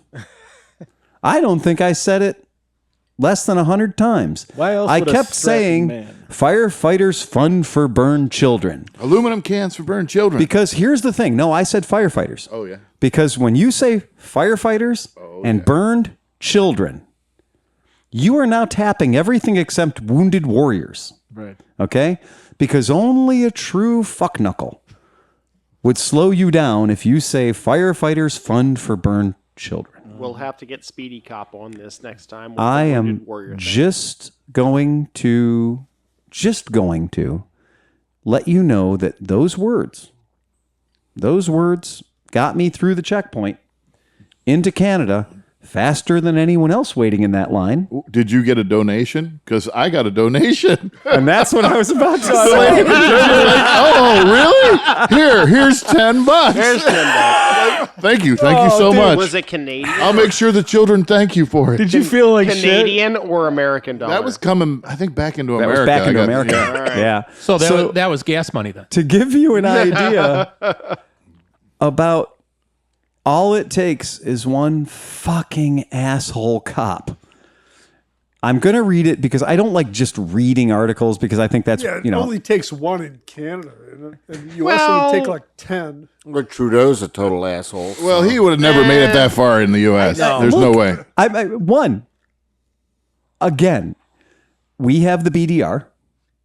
They have their cross Canada snowmobile trail. Like they have that. That's a thing that exists. But the thing about Canada that people don't realize, besides the major cities, there's fucking nothing up there. It's wilderness, man. It makes Australia look like high population density. Yeah, yeah. I mean, that trick about Canada is 90% of everything you'd ever want to do is within 10 miles of the U.S. border or some nonsense like that, right? We all heard those statistics. We've been around a long time. Okay. Phil, Yeah. I have to ask a question. How far is Ian from a KFC? So he's right there. He's got much of them, much KFC. So here's the silly thing. It seems Mr. Webb has run afoul of the Ontario Provincial Police, or OPP, if you know me, right? Because we're not down with OPP around here. I used His to be. epic Trans-Canada ride has been shut down. Y'all know where OPP is, right? What's that? OPP? Orleans Parish. Prison, Oh, really? which I used to live a quarter mile from. So BC, that's the west side. To Newfoundland, that's the east side. And they had the big dogs. Right. Ride on a three-wheeler sounds fucking crazy. It does. Twice as mad in the middle of winter. Game on. Yeah. All right. So I applaud you, sir. Okay. Webb was toughing it out and made it as far as Ontario. Now, for people who aren't aware of how Canada works, if you started in BC and you're made it to Ontario, as far as I'm concerned, you rode across Canada. Yeah. The rest is just Well, in BC's an Lagniappe. island. Quebec, So at some Montreal. Did he, Newfoundland. Did he Phil- float the fucker? Or? What's after that? There's another one that's It's- Saskatchewan. No. and then He's already done those. Newfoundland. No, no. I mean, Yeah. or, You go from the west. Montreal would be the Yeah. end point. BC's on that side. Yeah. BC's. Oh, then he's already gone through. But that's what I'm yeah. saying. British Right, Columbia no. is an island. The rest It's actually is- floating out there, right? Oh, the rest Newfoundland's the last one, right? On the No. east, farthest east, right? Crap! I forgot the whole thing where you BC's like Seattle. Or the whole thing. But he still have to get off an island to get to the rest of it. Oh, wait, okay. I guess we need a map or Victoria something. is an island. Yeah. That's Victoria. Okay. It's big. Don't sell it short. That's what I'm saying. It's big, but it is part of British Columbia. Okay. Right. But you know, You're thinking Vancouver? Nova Scotia. Michigan's got an island too. All right. Yeah. So yeah. Nova Scotia's the east. Lots of places have that. Like over You're Maine. right. Yeah. But anyhow, back to the story. Back to the story. I think it was like 3,907 either miles or kilometers, whatever. All right. On an ATC, that's got to be impossible. He made it as far as Ontario, and then he ran into Johnny Law after riding 1,314 kilometers. Wow. Now, that's as good as 2,700 miles in real math. Yeah. Okay. He ran into an OPP officer, told him that if he kept on rolling through that province, he'd be breaking the law. And to that I say, proceed with the fuckery. Yeah, right. Yeah. I would say, I'm telling you this because I also am going to have you sign my shirt and I'm going to give you a donation and all these things. But if anybody asked, Officer McNulty told you this is breaking the law. And then he patted you on the back, took a picture with you in a selfie and put you on his Facebook and said, what did they, proceed gaily forward. Well, let me ask you this. Don't go straight, go gaily forward. Go gaily forward. What about this? Yeah. Because you were a cop. Yeah. Okay, so say I'm riding something that's off. I'm doing something where I'm going to get a ticket. It's not like a speeding, whatever. It's a ticket. Yes. But so if you got the ticket, does that at least buy you 24 hours of continuing to do that activity? No, because they're people are always like, there's the rule of no double jeopardy. Trust me, I can write you as many DUIs in one night as I want to Well, write I understand that, but I'm saying one like, DUI is not to get out of jail free card for 24 hours. No, but okay, so if a cop already got mine. If you had to cross over a field, Yeah. and that's the only way you could go to get where Right. you're going, Right. and halfway across, cops say, stop, Right. you're not allowed to cross there, Right. here's a trespassing Right. ticket, but you're like, I got to go that way. An asshole cop would tell you to go back the way you came. Right. A cool cop. That's what I'm saying. Could this guy have just been like, hey, In how the much is police fine? academy, they taught us that officer discretion. You always have officer discretion. And there are very few times where you are legally required to act against, to arrest somebody. If you can't watch somebody get murdered and not arrest them. Right. But if you pull somebody over and they have a legitimate story, you can let them off on a speeding ticket. If something like this, he could have said, you really shouldn't be on the road and I could write you a ticket. I'm letting you go, but Would you be interested to hear what major infraction this hero, I would. this fucking legend, ground his trip to a stop? Lack of seatbelts. Well, it was paperwork. Oh. Title issues. With the title on his ATC. Did they have titles for an 85 ATC? Often a problem with these old machines, some of which have never been registered or titled since new. You're exactly right. You're absolutely fucking right. Do you know why? Because it's what we call an OHV, an off-highway vehicle. Right. And even in very advanced states like this one, that want you have a title for your fucking plastic boat you bought at Walmart, right? If your inflated aid is more than 6 feet tall, you have to get hull numbers on that bitch. Think about Ridiculous. that. Seriously. did you say whole numbers? Hull numbers. She has to be registered with the NHTSA, right? So you want maximum seating 1. 13 All right. feet, right? No, it's 6 feet. They lowered it to 6 feet. 'Cause A kayak, It used to be 13 feet. It used to be 13 feet, but now a kayak that holds ein human that goes on our lake has to have hull numbers on it. That's stupid. Which means it needs to have an MCO. Okay, I'm going to let you simmer in how stupid that is, because that means a pool toy that's over 6 feet long could require hull numbers. And then they print it on a little metal plate, and then there's no way to really mount it on a pool toy. Well, of course not. No, but I'm saying, but they do. If you're People with inflatables figured this out a long time ago. if Would your that be the same HIN for is stand-up below paddleboards? 8, Well, that's the thing. 13 That's the battle. digits. That's the problem. the Because, issue yeah, are, if they're over metal. 6 feet, yes, Because they all are. they are. I assure you. I wonder if somebody at the state said, "Can we get registration money on these things?" And somebody else went, "I'll bet if it's over 5'11", we can." And they went, "There's a lot of stand-up paddleboard assholes out there on the lake. There sure are. Wouldn't it be great if we could get $40 from each of those? Bob, you just got a promotion. Now you're second in charge of being an asshole, right?" There's somebody that's not getting fucked. Oh, this, Well, we can fix that. Oh, wait a second. This shall not be. Let me put on my super secret bureaucracy helmet and fix this. Yeah. Hold on. So that's what it came down to, guys, is the man with an ATC with a trailer on the back who's got a dream and a cause and a charity and some cool friends, right? He got fucked with because he didn't have a title. Yeah. Because he didn't have a license plate on this thing that any one of us would call a farm implement. Right. Right? What roads was he riding on? Apparently he wasn't. He was outside of Kentucky. He was on, look, the guy's going across Canada on the snowmobile traily thing or whatever. I don't honestly give a fuck where he's going. and it turned out he had to go back. He could only sort it out by going back home. And it's like, well, we're fucked.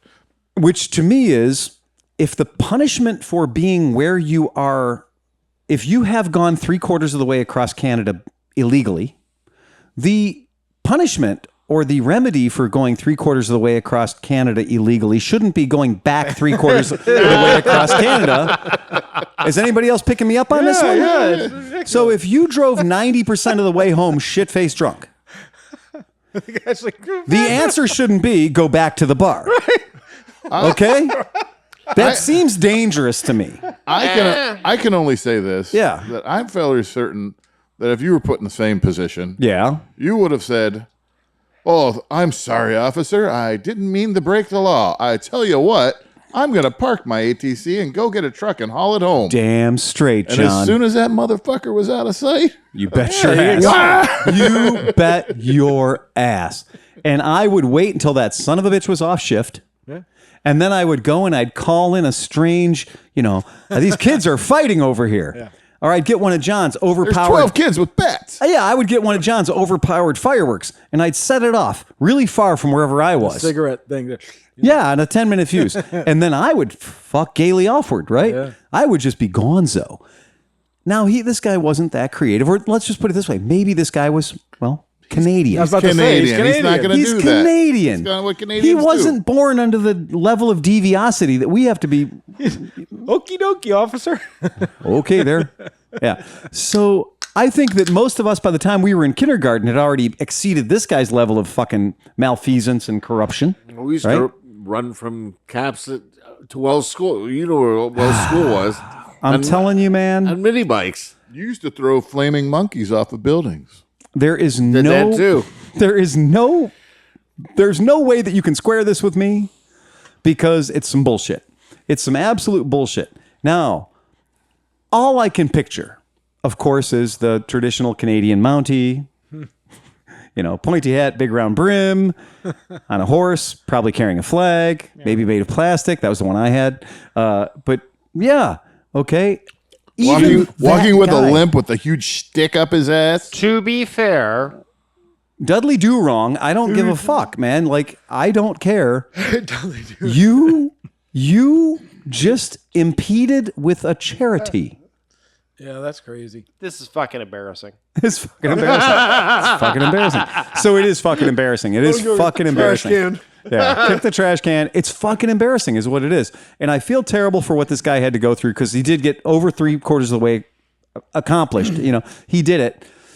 Is nobody's asking for their money back or anything, right? I have no idea. He And- collected $9,000, and I'm sure it'll go to whatever charity. Yeah. I think I'm going to call it a win, though. Yeah. Because he's already got a couple articles, Right. and it's all like, we're Right. talking about him. So, And honestly, and him he is getting busted- he's planning on regrouping for the next time around. Next year it'll be a race.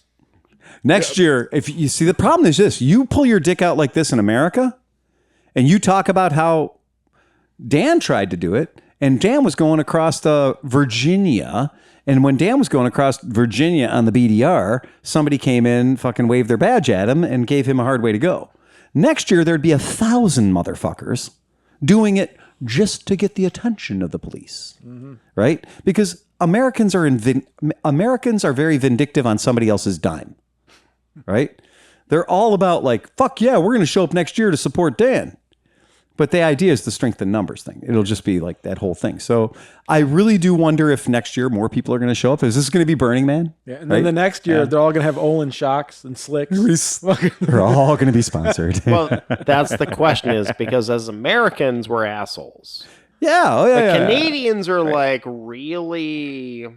I was shocked that any member of Canadian law enforcement decided to throw the hammer down on this guy. Right. Yeah, I really am kind of shocked by that. I would think they would turn it into a really awesome. Dude, I'm super sorry, but you do not have your proper licensing. Like, I feel that. There's our 4 Canadian listeners. Oh, yeah. Right now. Thanks, Tom. So okay, dude, I'm super sorry. who has a strong opinion about the Kawasaki Versys 400? I do. Oh, John. So Wait. you own one, so you get to go first. So I own a 650, okay, but and I did a little reading up on this, and Yeah. and this guy over here, he's got a super hard on for a Versys 300. So I took this to heart because I've been hearing a lot about how much he wants to get a 300 and beat me on my underpowered 650. Well, the good news for him is he can now get a 400, or he may be able to get a 400. But if you'll recall, I also sent out the article because the real heart of the question here is, I mean, we can already see the different. If you go and look at the 300 Ninja versus the 400 Ninja, that's what really is going to happen with the Versys 300 agree. to 400. Right. I mean, nobody thinks they're going to put the 4-cylinder motor in that 400. Nope. No. So when you compare the numbers of the 300 motor to the 400 motor, you're talking, I think it is 10 horsepower increase. Yep. 12 12 torques. Yep. 12 torques. 12 more torques. Yep. Yeah, and Which I think is substantial. and the motors are not anything alike. There's a whole new motor. They're bored out. It's fuel injected, et cetera, et cetera. See that. Well, the only thing I don't like is that the old Ninjas used to rev to 14,000 RPM. Yeah, because they were tiny Yeah. little motors. No, I mean the 300. I know. Or 250s. The 250s. Yeah, they would rev up to 14,000. Right. I think But- the 300 they're saying 11 or 11,000 and the is the 400 is right only a measly 10,000. But you know, the only reason I want the X300 Right. is because there's one right now you could buy for $4,800 doll hairs, which is really cheap. That's New? cheap. Like new? Brand new. So you bring up the price thing. So when you look at So a Versys 300 right now is under 5K. Yeah, they have one at a dealership out west, and I was thinking, oh, is it worth That's buying? tempting. But they say the seat is horrible. What motorcycle seat So- isn't horrible when you first get it? They The give you Africa a Twin bad is perfect. seat. I never had the real seat. I only have the good seat. Like it came with a good seat. Fucker sold the original. standard seat's the most comfortable seat I've ever sat. I have to get on one On the now. Africa Twin. Yeah, on the Africa But Twin. not on the Versys 300. No, they said that it's just like you always have to adjust something, but the Africa Twin was perfect. There's a don't know. I rule gotta I find have. that now. You know my rule. My rule is very simple. If your job as a motorcycle journalist is to go out and write a review on a motorcycle you probably haven't ridden yet, I could tell you a bunch of top 10 lists where 9 out of the 10 bikes haven't even been released to the fucking public yet. And some magazine somewhere, Top Gear, is saying that, these are the top 10 motorcycles you can buy. And you can't buy any of them. Right? But it's vaporware. And people pay journalists for dumb shit now.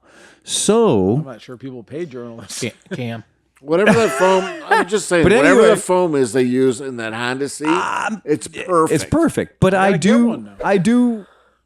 I do like the motor journalism rule where if you haven't done your research, always complain about the seat. Yeah. So you have to have something bad to say. Don't piss off any of the real engineers. Don't piss off the manufacturer. Don't piss off potential clients. Say we thought the seat sucked, because now you come off as being experienced, well-reasoned, and insightful, but you're not. Right, but you know what? You're just though? taking the safe way out. But a lot of times they do though. Like, and here's what I don't understand: with all the years and all this advancements in motorcycling, Right. and all the Yeah. math that goes into it. Yeah. I've had 3 motorcycles where the seat pushes you straight into the fucking gas tank, and every person complains about it. The NC 700 was the The worst. worst. The absolute You worst. had to put washers and shit underneath that's the what front I of the did, to seat. Yeah, raise it up like this. Right. But the Ninja, the Ninja, I love how both you guys own that bike. Yeah. And you both have exactly the same complaint about it. Yeah, it was oh terrible. no, I put a like a rubber- 3/4 of an inch rubber spacers in the front of the seat to curve it up. Yeah. In order to, so that you wouldn't slide. So you It weren't was- sliding down into When the you hit the slowed brakes, down. you smashed your dick into the gas tank. It's pretty much every Ducati I've ever owned. So were you able to have more children after that? No. Yeah. Okay. But I'm that already Mission fixed, so it accomplished. doesn't You're really welcome. matter. Okay, that, so that smashing your dick is kind of an Italian thing. it's kind of an Italian. What about Price? no? I was gonna say the styling elephant in the is- room. Last week we spent nothing. Last week we said nothing other than we all agreed that all these Chinese 500s kind of needed to be 750s. And we have a 300 that's been turned into a 400. And even the manufacturer says, well, don't get attached to this one because it's probably going to become a 500. So if we said that the 500s were kind of inept and they needed to be 660s or 750s, which we all kind of agreed on, that 500 wasn't the right CCs for adventure bikes.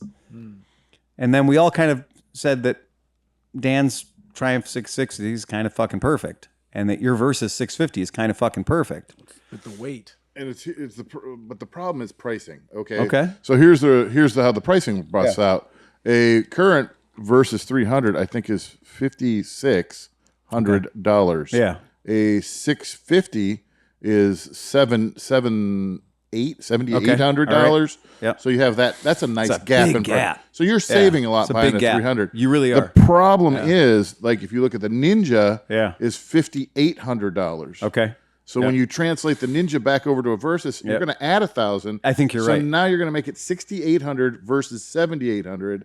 Why wouldn't you buy the 650? Shit. Because That's wait, tough math. The Well, reason yeah, that- and I get it, Yeah. but you know what I mean. Now you're like, there's Yeah. not a lot of fat in the price, Yeah. and you're going to be 6,800 when like a CB 500X is under six. Under yeah, but it's six, still yeah. too heavy. The reason that the 59.99. guys lost their minds over this is the fact that you had a bike that could carry luggage and a little bit of stuff, go on the highway if you needed it to, and still is like a 350-pound bike. 50 horsepower is great. I still say a 250 is all you really need for what you're doing, and it's light.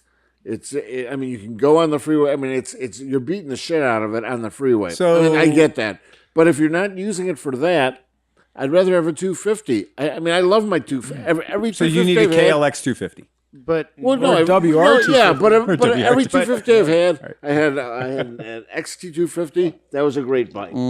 I had a KLR 250. That was a great bike. I had an XL 250. That was a great bike. Yeah. Every 250 I ever owned, I could do everything that I could do with that bike. And the 300 was, I mean, Spoken by I'd a rather have man who loved the Helix. but that was the thing is like Yeah. you're looking at a Versys. What is it? 400, That's a 300. 300. That's a 400, actually. That's Oh, the artist. that- That's the artist. Oh, we're rendering now. But then again, I like the single better than I like the But twin. that's the thing is you've literally taken a 250, which is cheap. Yeah. Cheap to build. Yeah, Cheap to build. everybody has a CBR 250, Yeah. the Ninja 250. Yeah. But now, once you add the ABS and everything else, we're like, well, we got to run it to 400 or 500. Well, first of all, I don't want the ABS. right. No, I don't that's want- mandated. Yeah. Parallel twin, though. I think the biggest thing is that the dollars, when you go from Einzylinder Right. to Zweizylinder, Right. everything becomes more complicated. Right. Right. Everything. And it, The hilarious thing is that Kawasaki Except had the torque. had the EX500 for years. which years. sucked. They could have just made a Versys 500 years ago. The Ninja 250 sucked ass. No, it didn't. No, the Ninja 500. 250 I love my was a And the fantastic. 500. The 500. And the 500 was actually a fantastic bike for a 500 twin. No, it was It horrible. was way better than the Suzuki whatever. The best 500 cruiser of all times. CX500? No. No. He's right. He is right. It's got the EX500 motor. The best He's cruiser, gonna hit it the right best here. 500cc cruiser of all time Yep. was the Kawasaki Vulcan 500. Yep. I have recommended these to 2 or 3 of my friends. Honestly, as much as I hate to say they're I don't even think there should be a class for 500 cruisers. I don't even think that class should exist. But I do think that if you're going to say one of the arguably dumbest motorcycle classes on the planet is a 500cc cruiser, I do not think there is a better 500cc cruiser in the world than the fucking Vulcan, because it has a 6-speed gearbox. Yep. The motor apparently is limitless. It is dumb as shit. Fucking bike. Oh God. I mean, it's the same motor as the not EX500. pretty. I rode an EX500, and it's like, where does this thing sign off? It doesn't. It's like, a Ninja 500. I mean, cruiser. Kevin rode that was his first real bike, and he rode that thing everywhere. And Weira for like the officially I can't even afford an SV650 class is the EX500 class. And if you want to know how poor people live, go to the track and see the guys with the EX500s. It's like the Ascot FT. It's the same people. I mean, you could buy one at one point for $300 and put it on the track.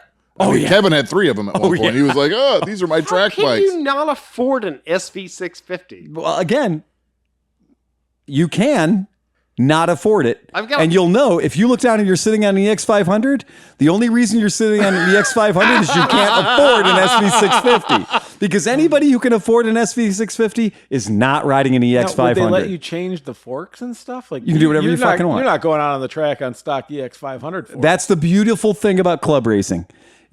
Somebody somewhere wrote a rule book and somebody went, yeah, those forks are dangerous. So Steve should be able to put whatever fucking forks he wants on there. And you know what? Those brakes are dangerous too. So Tom should be able to put whatever brakes he wants on there too. But you know what? We're going to keep the bore and stroke, right? We're going to keep the bore and stroke the same so that everybody's kind of on a level playing field. It's the Ninja 500 and the Vulcan 500. Right. If you take a shit at Mid-Ohio, you'll walk out of the bathroom with an SV650. Because if you walk in the bathroom at Mid-Ohio. To be fair, I have a free V-Strom 650 sitting in New Orleans right now. I talked a guy down from $1,200 for a race prepped SV650, like had just got off the track. Yeah. He wanted $1,200. $1,200. Really? It was legal. No. It needed rubber. I mean, it needed things. He didn't want to fix it. He wanted to sell it. But I knew he didn't want to fix it. I know he wanted to sell it. So I got $800 out and I bought an SV650 for $800. Nice. It was lighter because it didn't have a title. So it was faster. The funniest thing about the SV650 is it's literally the best Ducati 900 you'll ever buy. I didn't call it a Ducati. Did you say what I thought? I didn't call it that. My buddy who raced one called it that. I didn't call it that. I mean, I didn't call to be it fair, that. the 650 still is the best 900 I Ducati didn't you'll call ever it buy, that. but I did not say what you just said. No. Okay. So is anybody dying to buy a Versys 400 when they come out? I don't think any of us at this day will buy a I might buy that 300. I'd rather have the 300. I might buy a 5-year-old 650. Yeah, I mean, there you go. As somebody who's seen the Honda 500 twins, because there's one sitting over there. Right, yeah, NC's yeah, 500X. yeah. I can see why people would want to buy them. Parallel twins are the future. It's a great motor. Right. Yeah. And to A be 500 fair, twin by any brand or any configuration is it's a neat little thing. To be fair, you put it in a KLR 650 frame, Sure. it's gonna rock. Yeah. Especially because we don't. But that's not a KLR 650 frame that it's going in. It's a Versys. Not even close. It's way, way different. It's In way fact, different. The Ninja frame is a trellis frame, so it's interesting to see how different the Versys is going. If you start with a Ninja, are they just going to start with a Ninja 400 and put forks and a different swing arm and leave the same frame, or what are they going to? What are they going to do to Versasize it? They're going to they punch the forks up to 41 millimeters versus so the front end's beefed up quite a bit on the 400. It's 41 millimeters versus 37 millimeters. So that's a substantial difference in the front end. That's not a lot of millimeters. No, it's not a lot. What I'm saying is, from the old 300s to the 400, it's a substantial increase. Yeah. I mean, that's my beef with the NC 700s. Those are 41 millimeter forks, and they're so flexible when you go around the turn. The whole front end feels like it's giving. It's like it's bending. And I mean, that article talks about them maybe maybe it's going to be a 450, maybe it's going to be a 500. Right. You're telling me you have a motor that's a 400 right here that you don't have to get approved. Like they're not going to make it. It's just going to be that bike. Why have you pulled my dream bike up? Oh, I wasn't looking at that. What was that? What was your dream bike? That was the Norge. Oh, the Norge. Yeah. The Norge. In Norway. you say Norge. He says Norge. It was Norge. It's the name of the country, Norway. Norway. No, as a W. Norway spelled Norway. Tom, are you starting to talk in cursive a little bit? Yes. Perhaps. This man another drink. I do argue that the best brand new Versys 300 is a 4-year-old Versys 650. Right? I think that might be the best. Right? I think that might be the fucking deal. It depends what your purpose is, though. Right. That's I very true. much That's get your point, Cinch. Yeah. I mean, the lightweightness of it and everything. Like, if you just want the smaller, nimbler, like, hey, yeah. And by the way, if you're listening to us and you're from CycleTrader.com, fix your fucking site. Your site is garbage. I can type in the word Versys 650, and the response you give me are FS, a Softail, a Fat Boy, a fucking CBR 1000. You given me 96 fucking results. Go back up. That's because they all share valve caps. Back up. Back up, backing Back up, up. Back backing up. Keep backing going. backing Keep going. backing Keep going. Right there. What is the? Which one? What is that? The Excelsior Henderson? Is that? Yeah, it's a $90,000 Excelsior Henderson. This But is- that's what came up when I typed in Versys 650. This is- So fuck you, Cycle Trader, because Right. all you're doing is putting the sites that are sponsored. I have it's a sponsored or a sponsored listing from Lending Tree Right. or whatever. I now have a hard Fuck on, you. and this Yeah. is not going to. Yeah. I'm not spending $90,000 for this. But come on. I asked for a Versys 650 and you're showing me Excelsior Hendersons. Right. Fuck you, Cycle Right. Trader. Fix your This shit. is not what we're doing. You no longer care about what I want. You're Right. only showing me. Well, the Vespas are close match. well, though. I just prepped. Do you see the listing? Premium. I prepped like See the 3 of premium those. at the top? The premium is what makes this Vespa come up when I type in Versys 650. Premium. Yeah, but That's why there's a fucking. because no one's going to look That's at why it there's anyway. a 20-year-old V-Rod when I type in Versys 650. And that's called, I'm not going to show you what you want to see. I'm going to show you what I charged more money to create a listing for, so that when Dan's trying to sell his Tiger 660, he can overpower everybody that might be looking for a 1963 Vespa It's Sprint. like touch you know? tunes in the bar. It's bonkers. where you It's pay so an dumb. extra $1 to Yeah. jump the shark. Yeah, to jump other people that are in line. Right. Okay, anyway, I want to get off of that horse shit. Any mail? No, but we have one more topic that I really wanted to talk about because it's fucking important for one person at this table. Well, My son who's in England? We're going on a moto trip. 2 weeks. 3 Chris, how long till you leave? Monday. See? So it's fucking urgent. All right, urgent. Urgent. Because if I don't set his phone up, nobody else here at the table will. Okay? Where are you going, Chris? Morocco. Morocco? Yeah. Oh, excellent. Yeah. So I got one answer to that. Morocco, Google, West Virginia. Google Fi. You ever seen Casablanca? Oh, yeah. Google Fi, the phone. Casablanca. If you had T-Mobile, you could get international, and it's just an extra charge you could add for like 1 month and then take it off. that's what Mrs. Smith did. No, T-Mobile's awesome. My kid's in London right now. You get And now text- is that your provider? Is T-Mobile? No, Verizon. Who do you have? You have Verizon. Verizon, yeah. Okay. Yeah. So have you yet called Verizon? Mrs. Smith did. Okay. And what did Verizon think about Morocco? They said it's kind of cool this time of year, but if you take your shorts and your t-shirts, So they said your phone's not going to work. They said your phone will work for $15 a month. right. Or, Something like I'm sorry, $15 a day. $10 a day. that. day. Yeah, $10 a day. $10 a day. Yeah. So international roaming for Verizon is $10. But I think that if you're in the hotel under Wi-Fi, Yes, that's the trick. then Your link was very handy because Peggy is leaving tomorrow for England. Oh, she is? So I talked to her. But I mean, when you really look at what that tells you to do, it's basically shut your phone off and turn it back on. Well, there's a few other things. If Yeah, but I mean, listen to Mr. or you Waters. could turn your mobile hotspot, turn your mobile, like just turn it on and turn it off. I mean, I have real advice for But she somebody did actually who's spend the taking money for phones the- overseas. Yeah.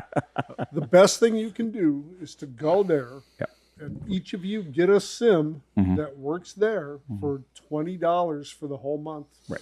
For $40, you each have a SIM that works there. You can call each other. You can't necessarily call the U.S. or text the U.S. That will be extra. when you say each of you get a sim, Here. who's the other person you're talking about?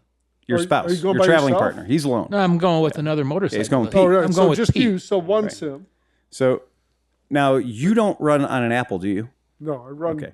So Android. that's a little different. So if you're a person that has one of these devices, okay, an Apple device.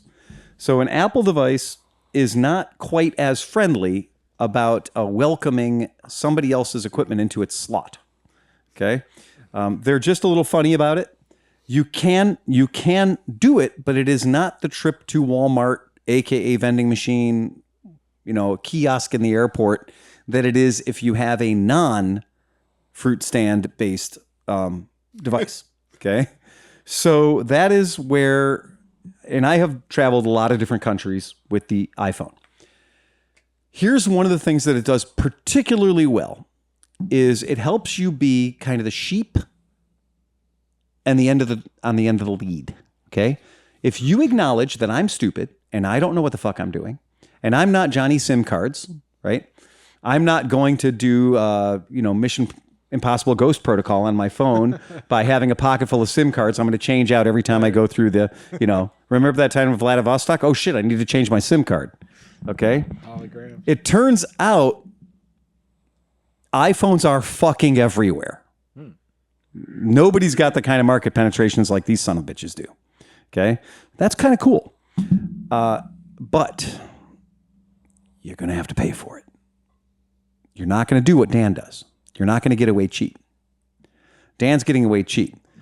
Dan has also said he doesn't give a shit about texting back to home. He doesn't give a shit about calling back to home. A SIM card, that's your identity. Okay, so a SIM card is an identity that you have while you're there, and it is something that has a certain amount of bandwidth movement paid for in the SIM card. But the SIM card works particularly well in the radio signal language that they speak in those countries because they're not the same as we have here. Right. When we say, 3G, LTE, 4G, 5G, whatever, the United States market is different than theirs. Go ahead. Okay, my son just flew to London or to England today. Yeah. And this is what he sent me a screenshot of what T-Mobile says to him. Mm-hmm. It says, T-Mobile, welcome to the United Kingdom of Great Britain and Northern Ireland. Your plan includes coverage that gives you unlimited data on us. Yep. Now at faster speeds of 256 kilobyte per second, which is slow. But, I mean, it's still, he gets unlimited data. Yep. Plus unlimited text at no extra cost. Absolutely. He said calls are 25 cents a minute. Mm-hmm. Want high-speed data, get you can add an international plan. Right. So he could text all he wants to us. He could use the data in that country. Right. But if he wants to call, it's going to cost him 25 cents. Well, it's going to cost me 25 cents. Since he's on my plan. He's on your plan. But this is what they said, and this is the way T-Mobile is really good. You can go to Mexico. You can go to like Latin America. Of course, yeah. You can go to Canada. You can go to England. You can go to Europe, and you just have to pay 25 cents a minute to call. Right. But the data is free. Right. So I find that T-Mobile, I mean, and in Oberlin too, because it's like a foreign country for Verizon. Let me ask you. I can get coverage down in the basement. And what Peggy did was she just paid the international on our thing. But you got to remember, you're only paying that once this month. You can call next month and cancel it. So it's $10 or something for each phone or whatever. But she'll just call and take it off. Yeah. Verizon's you only $10 need it a day.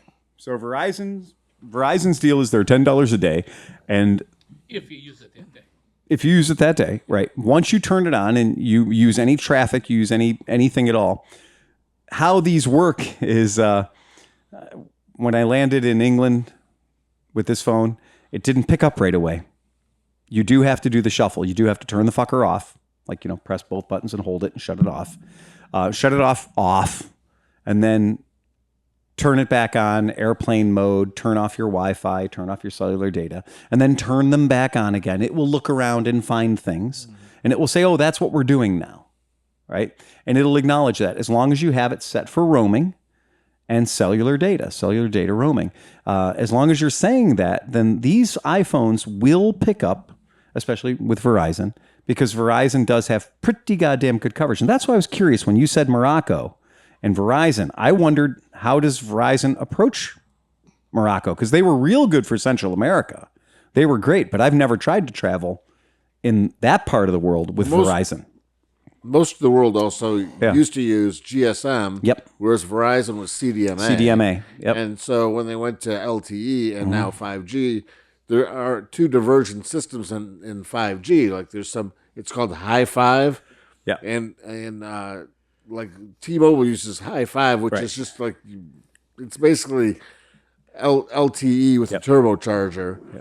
And Verizon uses the really high frequency. With a talk stick. So there's the two systems are somewhat divergent.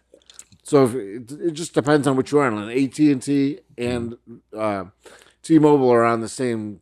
Is Pete also traveling on iPhone with Verizon? Yes, he is. So you guys have two guys with the same equipment and the same provider. That's interesting. What might happen? You might get over there, and I've had to do this shit before. I've had to go into a foreign country where my iPhone just could not play along, and I tried. And I mean, I went into a fucking iPhone store, to an Apple store, and I was like, make this fucker work.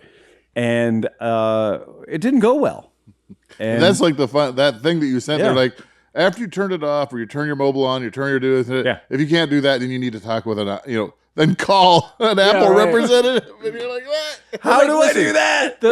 Go down the street and buy an Android phone for half the price of an iPhone. No, you buy a $30 phone. You can literally buy. That's what I'm asking. It's like, why wouldn't you buy a burner phone? I'm not going anymore. Why wouldn't you just buy a burner phone? So at the local, take my phone, Chris. Right at the local Wally World. This is my point. That is the one thing that we have to acknowledge about worldwide communications, that we are not all, it's not VHS or beta. Yeah. It's a lot of different stuff, right? And if you got VHS, beta's not going to work for you. And if you got beta, VHS ain't going to work for you. Right. You might be in a situation, I don't know about Morocco. I have fucking no idea. Yeah, I don't know. I can tell you that in Germany and Ireland and England, in plus they're 50 Central hertz. America, yeah. Well, that's just the chargers. But I can tell you that in all those places, my phone has never let me down. The iPhone has worked great in those things. And I've also never had to put a different SIM in it. Okay. And this is what's funny, is I've had Verizon this entire time because Dr. Waters gets the contract through school. So I wouldn't have this if I didn't. Maybe you're getting like a special treatment. No, I'm not. No, because Costa Rica proved that shit didn't work. It took me a day and a half to get my shit working in Costa Rica. Okay. But what I should have done in Costa Rica is I should have gone and bought a $39 1 month prepay in advance phone. Burner phone, man. A burner phone. Yeah. Because then I have it in case of emergencies. It's on my body. I know it works because it came from that neighborhood. You still have all your contacts and everything on that phone. And I have my contacts in this device, which as long as the battery's charged, I can do anything I need to do. And if you're going to have Wi-Fi a couple, 3 times a day, then you're going to check your messages. You're going to update your Facebooks and do all the picture things you want to do right out of your phone. You can also send your contacts to the absolutely. Other phone anyway. You can send it to your other phone. Email it to yourself and it loads it in. So I do think that maybe for Morocco, the worst idea might be going straight street level drug dealer. Mm-hmm. Mm-hmm. No, I walked into a Walmart this time last year because I was just curious. I bought I have a bowl of couscous and a burner. Dude, I bought a Motorola. I bought a Motorola phone. Not a No, they're good. Not a Huawei, The Motorola's are good. I bought a Motorola that has a better camera than this thing has. Yeah. A real full-featured phone for $39. And for $15 more, I got 30 days of unlimited everything. Dude, for $45, I was like the best drug dealer in the world. Can you bring me bringing back from Morocco, they have these like day coats. With a Nehru collar. Yeah. Yeah, I know what you're talking about. Double extra large, please. No, I mean they look really comfortable. It's like out of that really light cotton. But if you get over there, and what I would tell you is you're flying when you land in Morocco, that would be a land in Portugal. Portugal, huh? Lisbon, Portugal. Or you're starting. Okay, yeah. Then we go right. through Portugal, Spain. Right. Your shit's going to work great. Take the from Europe. ferry Sweden, right? across the Straits of Gibraltar, and then we're into. Oh, that's so cool. Yeah. Your phone's going to work great until you get halfway across the Straits of Gibraltar. It's going to literally be like, oh, Europe, we do this every day. And now we're not in Europe anymore. So, yeah, it's the same thing when I go to the end of my pier at my house. When I go to the end of the pier, that's where Canada picks up. Now, my phone, every single time I go down to the end of my pier, it says, welcome to Canada. You'll be charged $10. There's a dead space in Avon Lake, though. That one little area. Yeah, it's the cemetery. Yeah, it's totally dead right there. So Chris, are you riding your Janus? You know the answer to that. He's taking his Janus to Portugal. He's So gonna have a hard what time. are you riding? Are you riding BMW? It's against the law Yeah, in it's Morocco. It's all through BMW. Oh, it is? Yeah, so BMW 850 is what I signed up for. Oh, cool. So Pete's going too. Yeah, he's doing an 850. And how many days are you going to be there? We're going to be in Morocco for 14 days, riding for 12 days. And then there's 1 day to get out of Lisbon through Spain, cross the straits on a ferry boat, and then we land at Rabat. I have a huge question though. Huge. Like this is a big question. A huge question. I've Got to seen be a you. lot of words in this I've question. seen you Yeah. get to some stones on a road in North Carolina and say, "I don't want to do this ever again." Yeah. Well, they have roads in Morocco. So what's your question? I mean, Where's the huge question? is it going to all be road? Like It's all pavement. You're no sand or anything? What did I just say? He said it's all Okay, pavement. all right. Okay. I mean, Yeah. He wants to fight because I was just thinking Morocco. Like, Oh, I did Costa Rica, and I was like, they paved this whole fucking country. Okay. And then I realized the middle they didn't pave. yeah, well, They that's what I paved was the just outside thinking. edges. I was just thinking, like, if you hit some like giant, you know, like you're gonna turn into Ian McGregor out there, like, fucking in the dirt and sand, and Look. what did I Just a say? guy- He said it's all paved. roads. Is this guided? Paved. Can you like give us a little synopsis of what you're doing? Yeah. Yeah. I'm So very interested in it's this. the company is Moto Explorer, plural. I don't know, explorers. Sounds adventure bikery, man. And you land in Lisbon, and you rally up there, and they give you a bike, and so there's no more than 8 people per tour, not including your front guy, your tail guy, and then there's a Steve, pay attention, I'm telling. Then there's a truck that carries your luggage, and you stay at 4- and 5-star hotels every night, Damn. and There's some Cat McCloud shit going on. yeah. Oh, you did. So once you stay at the hotel, then you've got your Wi-Fi in each hotel. Yeah. Ow! The Hell. excuse me. Man. so do you know who you're? Okay, so Pete's going, of that course. smelled So a little that's rich, 2 of the Chris. people. Yeah. That smelled a So little do you rich. know who else is going with you, or No, it's just open to people around the country, around the world. around the world? So you might be going with some Italians or some Germans, Brazilians, Or, who oh, that'd be knows? awesome. Yeah. Yeah. I am actually trying seriously. I am get envious some sleep of you. I am taking I think that is I know. awesome. Well, did you see the picture of my dad there Yeah, I saw that. Yeah, and on that Yeah. Norton? So Yeah. that's really the history, as I've told these guys before. That's the history of me wanting to go. It's fucking amazing. My dad did it 70 years ago. That's amazing. so now you're gonna 70 years later. You're gonna be in the exact place that your dad was. Well, Morocco. yeah. Yeah. No, that is fantastic. That's pretty fucking cool. exempt the entire rest. Well, I mean, that's the great thing about going in a trip that is supported, Yeah. because then the idea of like, well, you know, Chain breaks. whatever. They got another bike in Sorry, the back I'd of like the to have truck. another bike now. Right, right. Yeah. That's it. Yeah, Here you go, fellas. yeah. That's always been my idea of it. Just a great ultimate trip is when you're just like, bike broke, need new bike. Now, You know? are you? Yeah. Do you have new gear? Are you gearing up for this? Or what are you doing? The only thing I had to buy was motorcycle boots. Over to what do you call them? Got some boots to fit me because my, the ones that I bought are waterproof and stuff like that. My other ones weren't. So I did that. Taking the same old helmet and jacket and arrow stitch. Are you taking any footwear for when you aren't wearing your boots? I'm taking these okay, that's good. Yeah, I was going to say, always have a pair of not motorcycle boots. Yeah. Because you'd be amazed at the end of the day when you get those boots off, how thrilled you are to put something else on and then immediately grab whatever newspaper you can find and smoosh them down into your motorcycle boots because it'll pull all that day's sweat out of them. Yeah. And it'll really make you a lot more comfortable. You'll like life a lot better after that. So the question is, what should I carry on? Should I carry my helmet on Oh yeah, for sure. as opposed to checking it through? Yeah. I wouldn't check it through. The reason I wouldn't check it through, remember when you're anything that you're checking, if you lose it, you might lose it for 3 days. Yeah. Okay. So yes, in the worst case scenario, if the airline loses all your shit, you'll have a helmet. You'll have your jacket. Right? So you gonna wear your jacket on? I always, when I'm going on an airplane anywhere that motorcycles are involved, I will actually fly. I will be wearing, I know it sounds weird, I'll be wearing my motorcycle boots.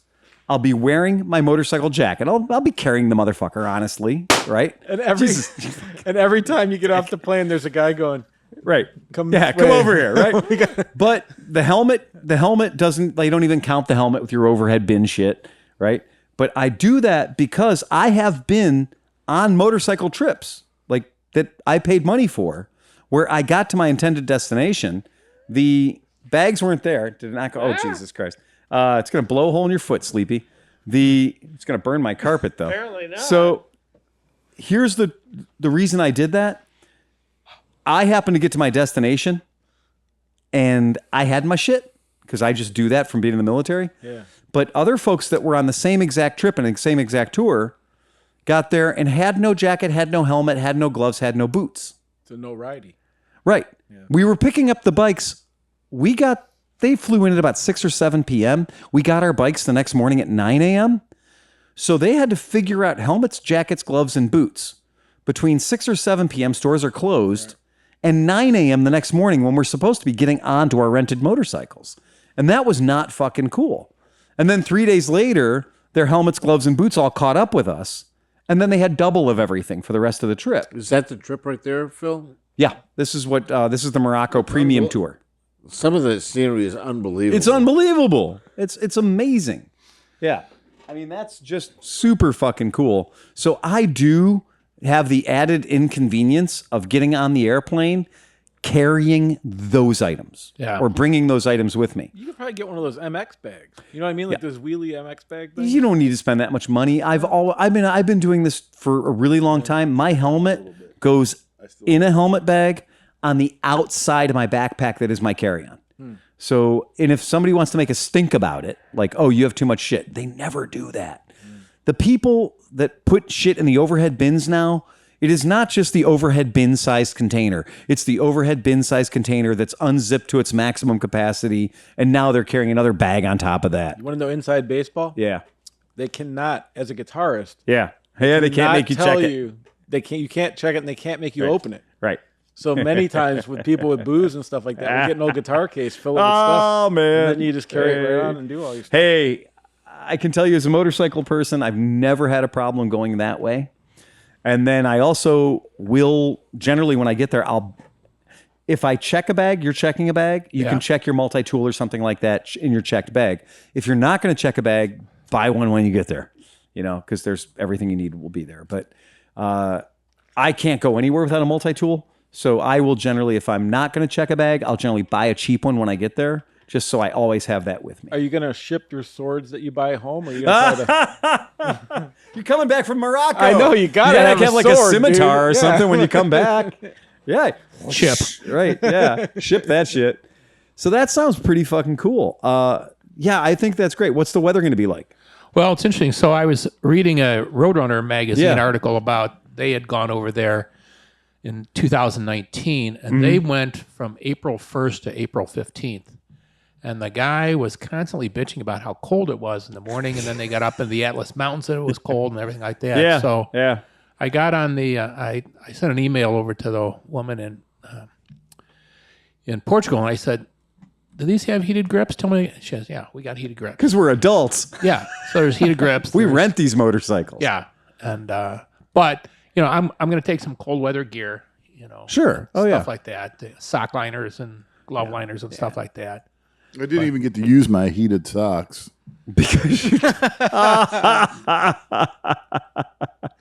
You were so excited about those too. I was totally geeked. You were. I don't think, for that kind of a trip that you're going on, there's the two most important pieces of your equipment you have, right? The two most important pieces of equipment you have is a camera, take pictures of shit, and a credit card. Yeah. Right? A camera to take pictures of shit and a credit card for anything you want, need, or didn't bring. And as long as you acknowledge that, it looks like it's going to be 64 in the daytime and 51 at night. So that's cool. Nothing wrong with that. I like that whole idea of that trip. That's badass. It's super cool. And again, how many people are in your trip? They say no more than 8. Jesus, Eight that's a tight 8 group. guests. That's fantastic. Right, and truck. The Right. guide, the 2 guides, and the That's truck cool. driver. Yeah. No, that's cool. I like small group. That's badass. That's cool, man. I'm really excited for you. If you get off the plane and your iPhone doesn't work after you turn it off and turn it back on again, have you tried turning it off and turning it back on again? If it doesn't work, Burner, man. and you really feel like you need to, burners are cheap, man. But you're not. So you have guys. So you're not. An indigenous burner is a good thing. Right, but he doesn't care about a GPS. No, on the 'cause he's got a phone, group. He's got a group. So got a you're whole really group. you're just talking contact to home. Well, and I'm not the most tech guy anyhow. Yeah. So Yeah. I could skip it for a couple of weeks and not miss it. So I don't. When you get back to the hotels, you're going to want to be able to boop, boop, beep, boop, Oh, we got My to see advice some would pics. be use your, activate your phone for overseas, Right. but don't use it overseas. Yeah. When you get there, buy the burner phone. Use that. yeah, Only yeah. use your phone if you have to call back here. Yeah. The burner phone will let you two talk to each other, Yeah. text each other all day. Right. Yeah. And it's cheap. Internet, Yeah. A cheap burner is like having a walkie-talkie. like $20. Yeah. It really is. And Say fuck the phone, and somebody else next to you will live have like it's one. 1985 again. Yeah. That's true. Yeah. There's nothing I wrong don't with answer that. my phone. I don't answer my emails. But he's got to have the Pornhub in the morning, man. He's got to have the Pornhub I don't in the answer my morning. phone. I don't answer my email. I complain about why I didn't get to pick up the motorcycle. Well, we emailed you and we texted you. I actually everything don't else. have Marketplace. I rely on my poor friend to screenshot and send him the interactions. My secretariat. That's pretty true. Hey, I missed a hearse. I missed a Dodge Caravan Yeah, no. hearse. A 1990 That was a real mistake. a 1990 Dodge Caravan, stretchified. Just a little extra, and it was for you. We kind of forget how screwed up America was in the late 80s, and it was so screwed up in the late 80s that somebody went, you know what we should do? An economy hearse. The words economy and hearse are very ever smooshed together. Very rarely does somebody go, you know what folks need? A nice lowbrow funeral. We don't want to come off as being too auspicious. Wait. We were there. You remember I'm going to say a phrase. Yeah, go ahead. It is going to strike a chord in your memory. Yeah. The pride is back. Yeah. Oh, yeah. Absolutely. Yeah. The Lee Iacocca. Iacocca. The pride is back. Yeah. Funeral kazoo. The funeral kazoo. That's even better. Yeah. Those are nice. There it is. Those are nice caskets. Can I get one in cardboard? That says cardboard casket. So right a there. company that has been around, and I don't need to go into the great details, but a company that has been making hearses in the United States for over 100 goddamn years decided in 1990 that they needed to embrace the not so spendy customer. But it's not black even. It's like They came in a range of colors. The funniest part is my aunt and uncle had that caravan Yeah. in that color in that year, like 1992. The extremely deep Winebury, right? Right. Yeah. But here's the trick, though. A lot of people who do hearses will tell you this is not an actual hearse. This is called a first run car or first call car. This is the car that shows up with a couple of dudes that moves your mom, in my case, out of the living room into something that's not your living room. There's a couple snow shovels laying in there for the Yeah. MVAs. Yeah. And so if you guys have ever seen that little Toyota Crown station wagon that I run around, the black one, that's not a hearse. That's a first run car or first call car. So it's not ornate. It's basically somebody needs to get the body from where the body stopped being a person and started being a body to the place where it's going to be processed, right? So that's what this is. But ultimately, this vehicle could be used for both. This vehicle could be used as a first run car, but also could, in fact, the final run car, the party car, right? So, but anyway, somebody on the East Coast had one of these, and it had a little bit of corrosion or whatever, and the price was reasonable, like $3,000 or whatever. And it made its way around all of our stupid, Babe Rally. So you're saying you missed this? You were after this? John, I don't miss much. And I was making some very strong declarative statements. I can Venmo you. Like, what do you want? Would you like Bitcoin? Would you like cash? Would you like Venmo? PayPal? Because the second you take my payment, I'm buying an airplane ticket. And I'll be there. You don't even need to pick me up at the airport. I'm an adult. I can get a fucking Uber. No questions asked. I'm going to show up. Do you think it'll make it to Cleveland? And the guy was like, oh, yeah, it runs tip top. And I said, good enough for me. I did the Babe Rally twice. If it doesn't run tip top, I can put new brakes or whatever I need to in, like you said, State College, PA or Altoona. I'm not worried about that. And all it is a 1994 Dodge Caravan that's about, 2 feet longer than normal? There's nothing special about it. It's not great. But son of a bitches, I lost that son. I hope whoever bought it spent $1,000 more than the listing price was, because I will respect that. So what happened? Wait, I missed the part about how you didn't get it. It sat out there in the ether. This thing got kicked around to 17 different Facebook groups. And everybody's like, somebody should buy that. Somebody should buy that. And the usual rule of thumb is by the time it gets to the fourth list and says somebody should buy that, it's usually in my driveway. Right. Right? And I'm always like, oh, you mean this one? Yeah. Phil literally... Yeah. Okay, I'm going to say these words. It's not going to mean a lot to people. One of these days, Phil and Speedy Cop are going to meet.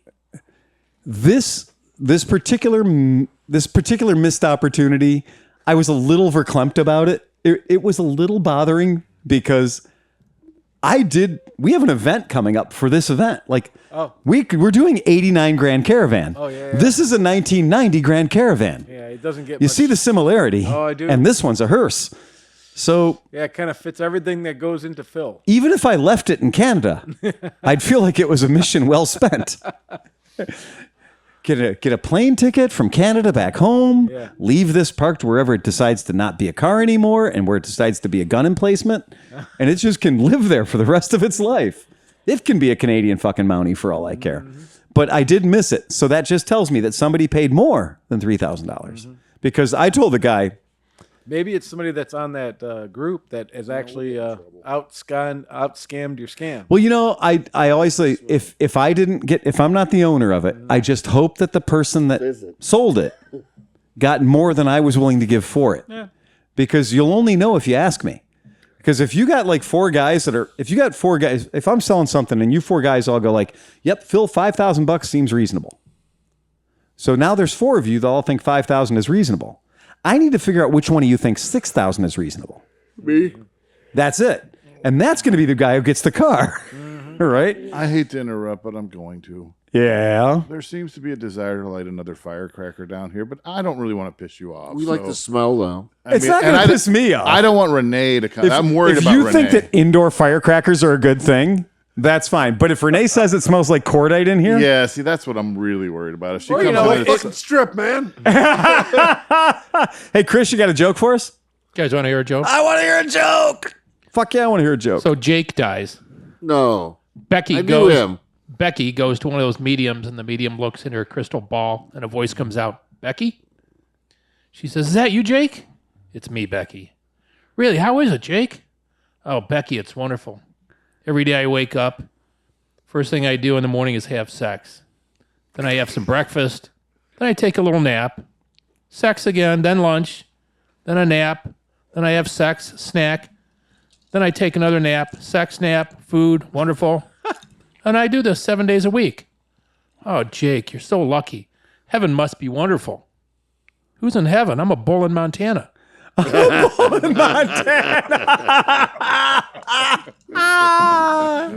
Oh, resurrection jokes. I thought you were going to say I'm in prison. I was taking my wastewater classes this week.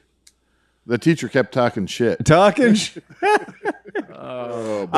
Wait. Ready for it? I'm ready. Oh, no, sir. It's just ice cream. Oh, no, blown a seal. It looks like you blown a seal. It looks like you blown a seal. Sorry. Oh, no, sir. Dan, I did want to bring this up one last time. We have Patreons, people that send us money to listen to this drivel. And I'm shocked at how many of you reprobates. I can't explain anybody that would dare to send us $20 a month.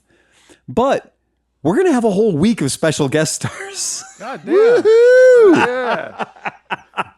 Oh, man. We're going to get filthy. It is going to get fucking dark and dirty in here. It is going to get evil in here. So one podcast? I know. I don't really know how we're going to handle this because I should have put maybe a cap on the number of people that said they would have call-in privileges because I fucked up. I gave these people the opportunity to contact us twice per year that they're doing this.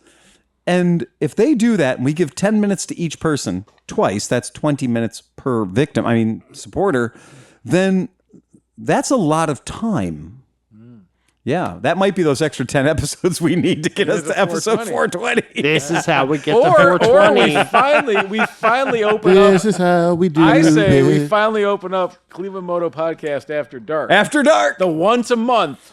Dude, that's going to be After Dark. OnlyFans. That has to be OnlyFans. Yeah. That has got to be OnlyFans. Look, you, this man. is not the first time I've gotten naked for money.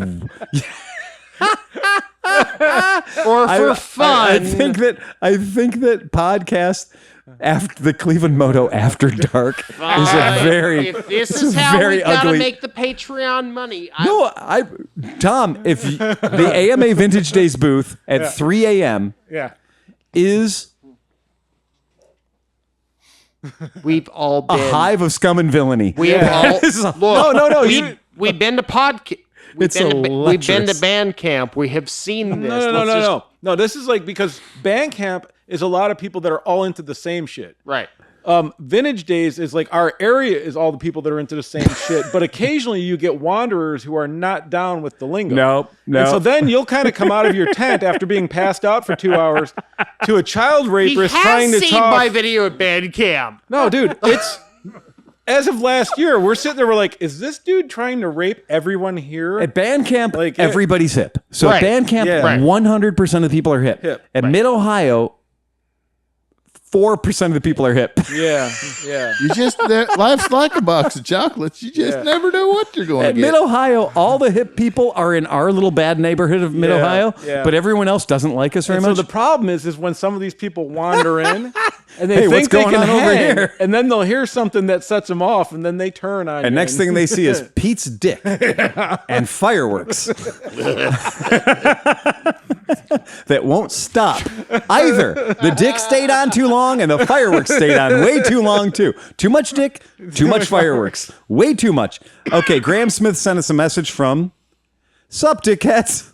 I impulse subscribed because I'm hoping you build that water-cooled Super Hawk. Oh! Well, we would like to. Love you. We'll probably cancel this tomorrow. I like this guy. Thank local Canadian beer. See you at Mid-Ohio. Not ENT 650. Gotcha. So for the record, Graham Smith is the perfect example of our podcast listener. Fuck yeah. Feeling cute, might unsubscribe later. Look, get me the parts. Just let me build it. I'm gonna rock and roll this. That poor son of a bitch got penalized because he's Canadian. Yeah. $20 for the rest of the planet. $29 if you're from Kanukistan. Yeah, but he has health care. Okay, fair enough. All right, love that. Yeah, What you need me to that's pretty build? rough. We know you can do it. The big part isn't building it. The part is finding the motor. Yeah, We want a Hornet 250 4-cylinder liquid cooled, and they only, as far as I know, they're from Japan. Well, why don't you Right. put that out there? If anybody can get a hold of, not stolen. Now that I mean, would be or we could go bold and get like a CB1 Do motor. not hamstring people. CB1. Do not hamstring But I don't them. want you to take it out of a good motor would be the CB1. most John's got it. logical. We can't That's- have, you know. That's That is the hey. most logical Can one we to do use. Settle down. podcast listeners? We need. Do not fuck up a good bike for this. Yeah. If you know somewhere we can find a CB1 motor in a completely rat-fucked, never-gonna-live-again motorcycle, a CB1 or CBR 400, any number of hours after, it The doesn't matter. NC27 motor. NC27 motor. Or even a If 300. you know where there's... What? CBR 300. That would work, wouldn't it? Not No, the that's same. not what we want. That's not what we want. Oh. We want an Yeah. inline 4-cylinder Yeah, liquid cooled. and we don't want to go. We don't want to go down in CCs. We'd rather go up a little bit. Okay. So I mean, if somebody has a Hornet 250 4-cylinder, I guess we might play along if we had to. So the Yeah, point right, being right. is, if you have a 599, let me know. Yeah, and that's a totally different animal. That's not gonna. I mean, that's not what the spirit of this build is. Oh, I will small. totally rock. But this, I mean- no matter what you got. If you've got a CB1 ish, and it's just hanging around, and you're not going to do anything with it, Send us a photo. let us know, because we got enough people in enough places that we could probably get it over here. But I think John is completely on the ball here. That's as close to a, I'm not going to say a drop in, but that's a worthy project. And we I'm have not even sure the CB1 will work because Yeah. I think CB1 is basically a CBR 600 with just no, it's smaller on it's it's much smaller. Yeah, I've done a bunch of the. I mean, when you look at a CB1, it's like a 3/4 CBR. What did 600. Nick used to have? The 400 he had. He had a Bandito. He had a Bandito, Yeah. That was or a smaller would that be 4-cylinder. a Banditini? A Banditini? a Bambino. Bambino Bandito. That was still a 400cc. It's 400cc Bandit. Yeah, 400cc So that's Bandit. not a bad motor. That's not a Honda though, Steve. Well, yeah, I didn't know you were trying to stick with the. Okay. Eh. I mean, I don't know. The bike in No, we question. don't want The bike dogs in and cats question. living together. The bike in question donated its motor. hysteria. The bike in question donated its motor to him after he found out how tightly you can stretch the rubber band in a Super Hawk. Twink. Twink. So I bought a bike that was formerly a race bike in Texas. That was just not pretty, but the motor was. Right. And then that motor left that frame. So that frame is sitting there with no motor in it. And I have a title for it. Title. Oh, okay. And the motor went into his bike, Which is now. which is now Nick's bike. Exactly. Right. Which is now Nick's bike. So the point is, we have a complete Super Hawk with a title that needs a motor. Okay, so if we need a motor, might as well do a water-cooled 4-cylinder, right? So if you have a Hayabusa, Nope, laying- nope, nope, nope, nope, nope, nope, nope, nope. No Alex Milliard shit, none of that. Do you We're not remember doing the picture from last week? Were you here Yeah, for it was the last pretty. podcast? Yeah, right. That's what we're looking Guy Alexander, Guy Alexander would like to thank Guy Alexander for dipping his toe in at $5 a month. So believe it or not, though, even though he dipped his toe in at $5 a month, only $5 a month, that means Renee is going to pack her box. She's going to stuff her box with gifts for Guy Alexander. So even at the $5 a month level, Is this after 6 months, you get to see how much Renee can fit in a box. Well, and she's kind of excited about it because she took a vacation. She did. So now she's excited to come back and stuff She her is, box. and she stuffed her box so much before she went on vacation. It was shot. The mailman showed up and he's like, "What the fuck?" And it was just all of these little tight boxes. going out to our Patreons. Nice. So yeah, we're hitting them. We're hitting you. So you're getting the stuff. Renee has an OnlyFans? No, it's just the podcast. She stuffs her box for she OnlyFans. Stuffs her box but not for our for podcast OnlyFans. people. No, that's it. And that's a big deal because we got some new stickers. We got the Ukrainian version. So we have the new Ukrainian version of the Cleveland Slava Moto stickers. Ukraine, So and glory to the heroes. We're sticking these in the boxes now. So we got Ukraine stickers Ukraine, for our podcast listeners. Yeah. So we got some cool shit there because hey, what the fuck, man? What's the top wanna do one? it? What's that? Top. What's Our top level is that $20. Be a legend. So $20, you get to actually participate in the podcast for 2 times, 10 minutes each. Unless we think you're sexy, in which case we may let you go a little longer. We've had some people show, like our one podcast listener said, I showed up and was on that podcast for free, so you motherfuckers are shilling $20 for it is bullshit. But he was free, but he was good. Was that Chase? Yeah, that was Chase. Fuck you, Chase. I mean, here's the other thing though. Have we ever turned a person away that has showed up? No, Right, We so- don't do that. No, we just lie about what date we're recording on. That's all. We Yeah, just the only this is just a convenience fee recording because on we have to Tuesday. do the We are going to have a recording special equipment. guest on May 18th, though. What? What you talking about, Willis? Adam, the guy that gave me the Sim Wolf. Oh, really? Is Adam Yeah. coming down? Yeah, he said he's going to be in town. So I just wanted to give Really? a shout out to him, and Oh, he shit, said he's yeah. going to be here. Yeah, and of course, I had to invite him to the podcast. Yeah, because he didn't give a $20 a You month really should have asked Patreon. first, but it's he okay. gave I you should have. a Wolf 150. Right. Yeah. He gave you a SYM. So he Yeah. will be in town Oh, May that's cool. 18th. Did you tell him he could ride his bike? Yeah, That he could He ride can his ride bike? his bike. It runs now. Yeah. That's And it's got 1,000 more miles on it. So. fucking A. That's super cool. Start paying attention, guys. I'm going to leave you guys with this. If you have ever done the DGR, the Distinguished Gentleman's Ride, if you've ever done that, it's coming up. Remember, we don't do it in the autumn anymore. We do it in the springtime. And this year, I think I'm going to start it at Noble Beast and do a long lap, Metro Parks lap.